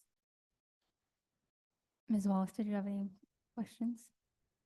I do not have any questions, but I do have one comment as far as I think as a parent and community member of the district, like safety and our kids feeling comfortable and safe at schools is definitely my number one concern, even over if they learn to read. If they're Yes. not safe or something damaging happens to them at school, nothing else matters. So Correct. I think this is so important, and I really appreciate all the work that you're both doing to make our district a safe place for children. So thank you. Thank you. Ms. Moran. No additional questions, but to piggyback off of what Board Member Wallace said, I wonder, having done this job for a few years, how we made it before we had your positions. Because obviously through this presentation and other things we've seen over the last couple of years, as school safety has come to the forefront of a lot of people's minds, including ours, I'm just amazed at the amount of work that there is to do. And so I'm appreciative of our cabinet who have determined we need to put some funds in this area, not only from a hiring standpoint for the two of you, but also from the bond standpoint to be able to support some of the safety initiatives with the physical barriers that we might need as well. So I think that the educational piece is so important, to go off what Ma said, as far as like, we can't hold our kids accountable if they don't know the rules and they don't know what appropriate behavior is or isn't, because everyone is learning different things at different times in their lives. But I think looking at the presentations that were presented, it makes a lot of sense. It's at their level and it should be understandable and applicable to them. And so it's not just talking about the negative, but also how to be a good friend and those types of things, which I think are really important. And they go back into that character ed piece that we've tried to support as well. So I appreciate all of your efforts, and it really sounds like we're in the right taking the right steps and going in the right direction when it comes to school safety, not only physically, but also the emotional piece as well. So I appreciate you. Mr. Mikes. Ditto all that, but also the main thing I want to point out is I appreciate the preventative steps that we can take with the stuff. I already hear the questions that you ask yourself as you're going through the presentation and where this kind of guides us to on what to focus on. And it sounds like we have a lot of great stuff in place to take care of those pieces between those two programs. And it's great to obviously have support from, two specific people with that as well. So it sounds like things are going right in that way. So thank you. Mr. Owens. Yeah, as the son of a former school resource officer, I feel that it would, in a dream world, every school would have an SRO, right? A sworn officer on campus. Understand that it's not possible, but having an SSO there is a great thing, to a great tool as well, just to have that presence there on campus. Students feel safer. It's hopefully a deterrent, but all these steps are great. Looking forward to seeing these goals achieved at the end of the year and getting a presentation. When the vestibules and all those things that just show our parents that, unfortunately, even though this isn't ideal, we're doing the things that are going to keep your kids safe, and that's our priority. So thank you. Thank you. Thank you. Yes, thank you for this presentation. I appreciate the information. The board has been very focused on safety for a while, and I'm glad to see that all these things that are coming to fruition that we've been working on for a long time. I'm glad to see Dr. Doozy is getting a little bit of a break and finally getting to work on all the other things that she really was hired for, but she had to do a lot of Title IX stuff. So I'm really, really happy we have you here to help with that. Your job is not an easy one, so we appreciate all of the time that you're putting into all of it. Thank you so much.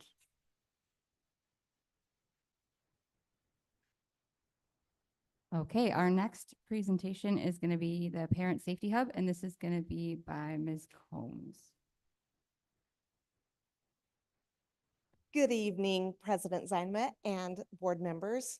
Following along that safety theme, I'm here to talk about our students' digital safety as well. We know that as parents, this digital world is incredibly difficult to manage sometimes. And so we wanted to provide a resource for our parents, students, and staff on some ways that they can manage some of that digital. You know, I was talking to a teacher that, ChatGPT, when it became available nationally, was literally only 2 years ago. And that's how fast things are moving. So with that, I'm here to demonstrate and talk about our online safety hub that our families and community have available to them. And which one? The down button, yes. This aligns with our readiness for student success, preventative measures, and intentional practices to create a safe and positive school and work environment. So we are launching the Online Safety Hub. It is on our LESD website, and it is part of our contract with our website host, which is Final Site. And so they actually curate it for us and brand it in our own needs and provide this to us as a free part of our contract with them. So it's designed to support our parents with tips, tools, and information to protect their students' online wellness. And this, just to mention a few of the things that are on the site, it contains parent tips on many different things related to digital wellness, app reviews and how-tos, and I'm going to demonstrate a couple of them for you, and student resources, bullying support tools, and information on social media and gaming guidance. So it is available, like I said, right on our site. It's under our quick link so parents can get to it quickly, but it's also under the family and community section of our district website. So Ruben, with that, would you go ahead and I'm gonna just have you navigate it for me.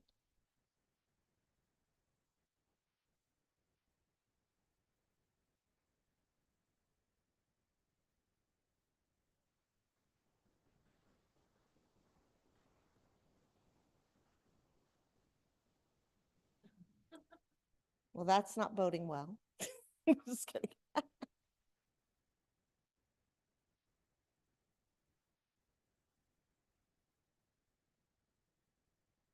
Maybe just go straight through the LESD website.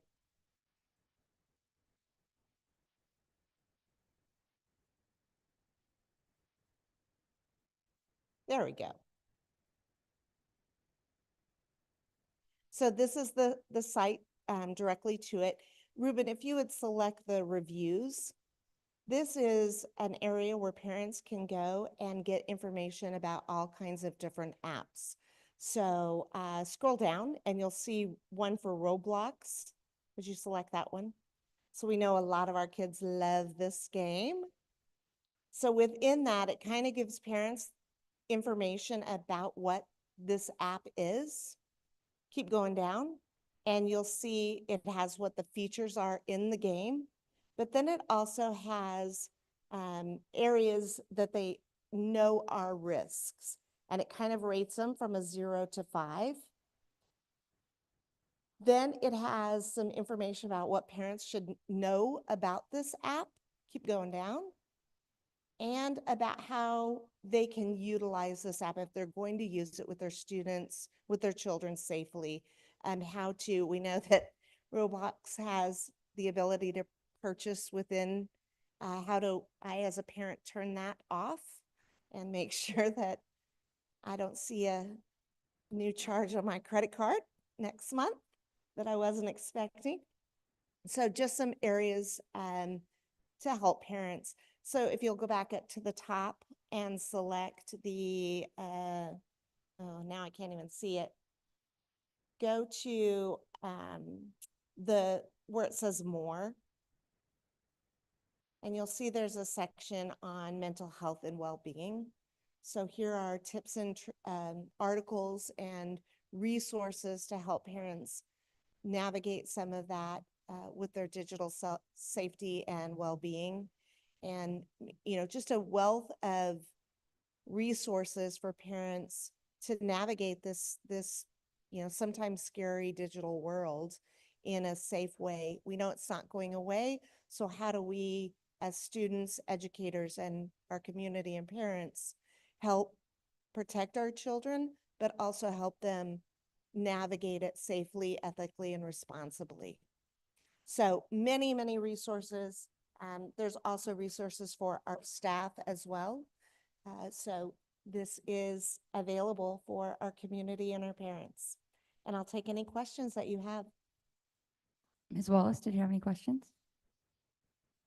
No, I do not. Thank you. Ms. Moran? I do have a question. So this information is fantastic. What are we doing to make our parents aware that this information is available? So in December, I sent out through Parent Square information directly tied to this, along with basically what I just presented to you, where they could find it, some of the things that are on it as well. So I did send it out that way. And I can continue to have that communication whenever, I send things out through Parent Square. I can add a little reminder. Don't forget, you can find more resources on our Safety Hub.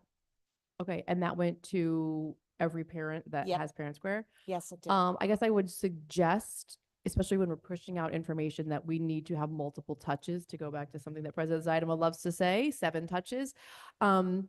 So I would love to see this information included with a lot of our schools do newsletters, and they have just general information and links in there that sometimes stay there pretty much all year. I'd like to see this available for that too, because I think these resources are great. And I think our parents, you need to have these resources before something happens. Like, you need to have this proactively. And so I Yes. think the more people that we can have communicate that, the different ways we can have that communicated, the more likely a parent is going to say, oh yeah, now my 6th grader is interested in this thing. I should go and look at it and see like what the reviews are and that sort of thing. So I think it's fantastic that we have it available, but I think we probably need to do a better job communicating it. And that's just part of it being new and getting a good system for that communication. Absolutely. Kind of piggyback off of what Ms. Miranda is saying too, is like you just, pointed us to more. I think even it just knowing this is there doesn't necessarily tell parents where things are in navigating it. So maybe if we highlighted a certain area and where to find it, that would be maybe helpful to get people to even just poking around more than just knowing it's there. Well, yeah, if you're doing your 7 touches, like you can have like highlight different aspects of it or have different aspects covered from different places that it's coming from. So if the principal's sending something out, they can be like, hey, a cool feature of this might be blank. And a teacher might say, this is a cool thing to see some of the games we're doing or something that they can look at, to just get the parents looking and getting used to being on there, and then they'll see the other things while they're doing that. Yeah, I can definitely work with Executive Director Nuanez to create a more robust communication plan, even demoing it through video and things like that as well. And maybe even get it in the hands of our nurses so that if they have and our counselors, if they have something that comes up, they can direct a parent to it as well. Mr. Mikes, did you have any questions or comments? No, it's a great resource. I'm looking at it and going through all the conversations I've had with my daughters about them asking, going, hey, can I download this on my phone? And I'm like, I have no idea. And you try to act intelligent about it, and you're, so it's, and then you're sitting back looking at this going, it's a lot. It is. And so, but it's just like any other resource. It's how do you get people to it? How do you get them to use it, to know it's there? All those challenges, just like anything else. But I think this is a great start. I appreciate it. Mr. Owens? Super cool. Thanks. Thank you so much for this information. I'm excited for parents to have this. I think it's very helpful. Again, I'm the parent that also had to we're fumbling through figuring it out, and having something like this makes it so much easier for those conversations with our kids. So it makes it easier because I still have little ones. This will make the conversations better than with my older ones. So thank you so much. You're welcome. Thank you so much. Okay, guys, we're almost done, almost done. We're going to move on to reports now. We're going to start with Dr. Davidson. Thank you, President Zeidema. First of all, welcome back to our governing board, but also to our team out there. Mr. Mikes, congratulations, sir, your first official governing board. And Ms. Zeidema, thank you for your willingness to serve as president again. So we came back with almost 10,500 students returning to our classrooms. And there's already some great things happening. I want to give a shout out to our Scott Libby team and our Verado Heritage team for welcoming us in the governing, not just the showcase for our governing board, but also our apple pie tour. So spending time out in classrooms is great, and it's always fun to see our staff and all the magic that's happening in our classrooms. I mentioned the term earlier in conversation, just how proud I am of the work that our team is doing and that our kids are doing. Also just want to give a shout out to our community. We had numerous responses on behalf of the naming of School 17. So we are spending time as a cabinet kind of engaging with that feedback and trying to figure out what will be best for our School 17's future and perhaps some other buildings in our district, but we'll be bringing that to the governing board at the end of January, or excuse me, I guess the beginning of February now. So we'll be bringing that information back here soon. Moss and Rhea just really highlighted some great things we're doing on behalf of school safety. And to Mr. Owen's point, it's great to have police presence. I heard a story today at Verado Heritage. SSO showed up all the way from, I think it was Chino, just outside of Prescott. So, our kids are getting that extra support. And just what I heard this morning, just some real positive interaction with trained police officers. That was nice. With that said, and I could spend all night talking about the good that's happening. Thank you for your time tonight. Thank you. We're going to move on to reports from the governing board members, and we'll start with Ms. Wallace tonight. I just want to welcome Mr. Mikes to the board. It's nice to have you here. And I had a great relaxing couple weeks off, so it was very nice. I had the privilege to go to Verado Heritage today and see their campus and some of the great things that they're doing there. So that was very nice. It's a wonderful school, and they have great leadership there. So they're doing great things. So that was really nice, and that's all I have today. So thank you. Ms. Moran? Yes, in the last month, I guess, since our last meeting, I was able to do a few things that happened after our last meeting. The first was I attended the Special Education Annual Holiday Party on December 12th. Thank you to Kiwanis for your partnership in making this a fun and festive tradition for our special education students and staff. Between the caroling, the bell ringing, the gifts, and the visit from Santa, a good time was had by all. In addition to that, to stay on the holiday theme, I was able to participate in the Litchfield Park Christmas in the Park parade, which is one of my favorite events of the year. It has become an annual tradition, and our representation in the parade is growing. This year we had 2 vehicles for board members, and Dr. Davidson joined us. So it's such a privilege to see all of the smiling faces in the crowd. We see students, teachers, parents, staff, and it is a really wonderful community event. So thank you to the City of Litchfield Park for coordinating the parade and allowing us to participate. In addition, I was able to attend the Dreaming Summit School Showcase. I was not able to attend Verado Heritage today, but I am wearing my Heritage swag to show my support. But for the Dreaming Summit School Showcase, I would like to thank specifically Principal Hill for her vulnerability, dedication, and heart, as well as her organizational and leadership skills that are on view at that campus. The students we spoke to during the tour were impressive and inspiring, and I especially appreciate the work being done at Dreaming Summit Elementary to support our military families through the Purple Star Schools and the Military Family Counseling Program. Keep up the good work, Principal Hill. In addition, I was able to participate in the superintendent's mid-year review. So that was a great conversation. It's basically a way for us to check in on the progress and the opportunity for us to provide feedback and discussion on the progress toward the goals that Dr. Davidson has set in place for himself and for the district. So I appreciate the professionalism and the collaboration of my fellow board members during that process, working together to support Dr. Davidson and his team's efforts toward continuous improvement of our existing systems that we expect to result in progress towards our goals. And I think we're on a great track to be able to do that. Finally, since it is the start of a new year, many of us use this as a chance to evaluate and reflect on our own systems and goals. I will talk about systems and goals constantly because that's the way that my entire life operates. So I know that I use this as an opportunity to do that.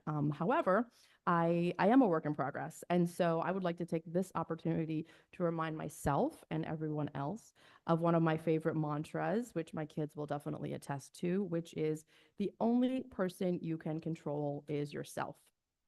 This is reiterated by the words from Cold War Kids' song Complainer. You say you want to change this world. Well, do you really believe in magic? But you can only change yourself. Don't sit around and complain about it. Thank you.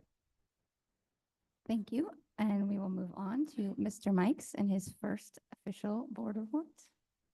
First official report. First off, I'm overwhelmingly excited to join the board and be a part of this great family is what it really does feel like. The welcoming, the resources, the thank you, the side hugs, all are really appreciated, and a really great organization that you have so far. And my family's living proof of it as well, because I had my two daughters go through Litchfield, Western Sky, and then on to Millennium as well. So I appreciate that, excited to move forward with everything.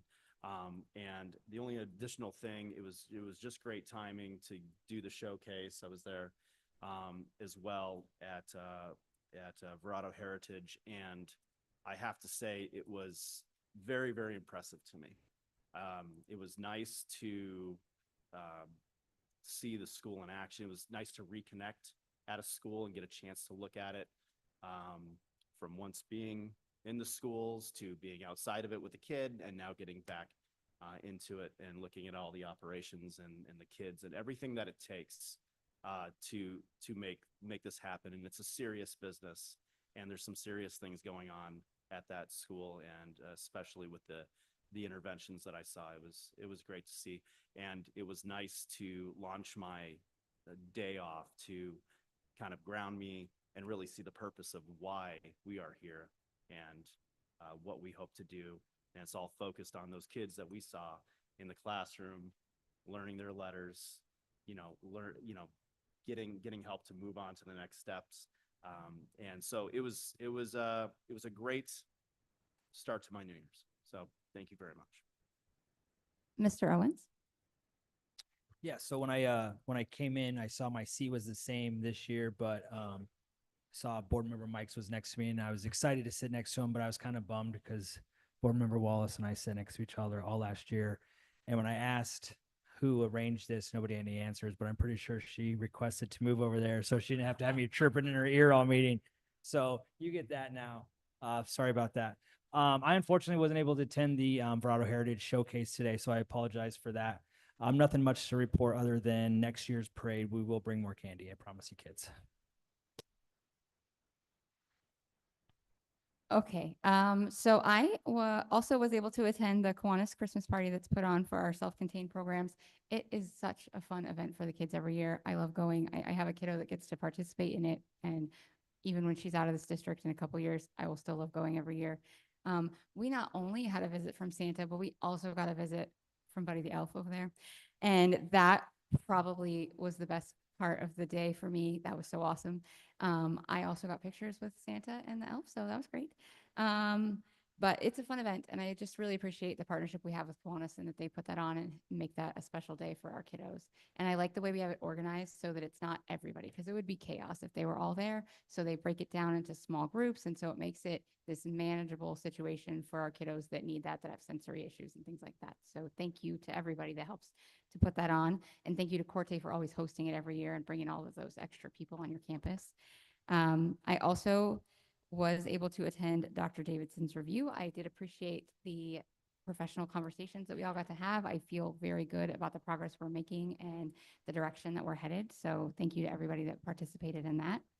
The Christmas in the Park Parade is super fun, and it was very exciting to have all of our board members this year to participate. Even our new board member was behind us with the foundation, so we were there and the foundation was there. So it was a really nice way to have us lumped together, and I'm excited. Yes, I agree. I always bring more candy every year, and it's still never enough. So next year, like, gonna just have to double it again, I guess. It's so much candy.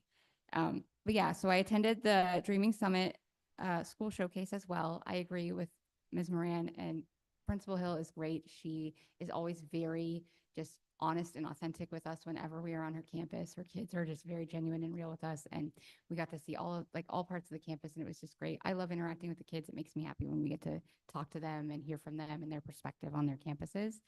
I also attended the ASBA annual conference this year. I don't always attend that one, but we had Mr. Mikes attending this year as a new board member. So I decided that we should have another board member attending with him. And there was some really great workshops that they had there, some different breakout sessions. But I think the highlight for me was Dr. Constantino, the keynote speaker. I thought he was fantastic. The first day, he just had a lot of great things. And I'm trying to marry some of the stuff he said, which make total sense to me, with the things we're doing with safety and how we make those go together, because we want our campuses to be safe. We also want our campuses to feel warm and inviting and welcoming, because we know that that's what's going to have people want to keep coming back. So I'm kind of hoping you all are going to put your thinking caps on how we marry those things. I'm definitely also kind of going through that in my brain, but he just had a lot of great ideas on ways to do that, that I was thinking we need to just definitely embrace that, making it a more warm, inviting place. That's the best thing we can do to get the parents involved, because parent involvement, my thing, it's always been my thing before I got on this board. And so it was nice to just hear his perspective on that and how he was able to turn around his schools and do things to make it more parents involved. I also attended today the Verado Heritage School Showcase, and I really enjoyed getting to go see the little kinders in their intervention with reading, because kinder is my favorite, everybody knows. And so I got to see kinders, but then we also got to see sixth graders doing math intervention. So we got to see more the range, right, and how that all tied together. Thank you to Principal Noche and how she broke it down so that we did get to hear from the people that we saw them in action, and then we got to talk to them afterwards and ask questions. So I appreciate her putting that together. Again, I love hearing from the students. So if she wants to bring that back next time, that's good for me. But I did appreciate that we got to see the kinders. So any other school showcases we go on, I love seeing kindergartners. So with that, just excited for this year to get going. I think it's going to be a good one. Welcome to our team here, Mr. Mikes, and I think this is going to be a good year. With that, I'm going to, thank you to our administrators that sent stuff in. We love reading those reports. I encourage the community members to also read them. I did want to tell Dr. Stair I can't wait to hear about his day at the Capitol next month, because I just think that's great that he's out there advocating for us and for funding for our, early ed kids. That's important. We know it's important. We were just talking today about how it's ridiculous that we don't fund kindergarten full day here in Arizona, and that we're one of, like Ms. Wallace talked about today, how we're only one of 9 states that don't do it. And so we really need to get on board here in Arizona with that, because we know the earlier we get to these kids and we start helping them to learn, the better that they're going to be overall. So thank you to everybody that turned in their reports. And with that, I will entertain a motion to adjourn. I don't know who that's going to be. I'll move to adjourn the meeting. I will second. No one wants to second. Having a motion from Mr. Just Mike having so much fun. and a second from Ms. Moran, I'll call for the vote. Ms. Wallace? Yay. Ms. Moran? Yay. Mr. Mikes? Yeah. Mr. Owens? Yay. I'm a yay. Motion passes. Thank you guys for joining us. This meeting is adjourned.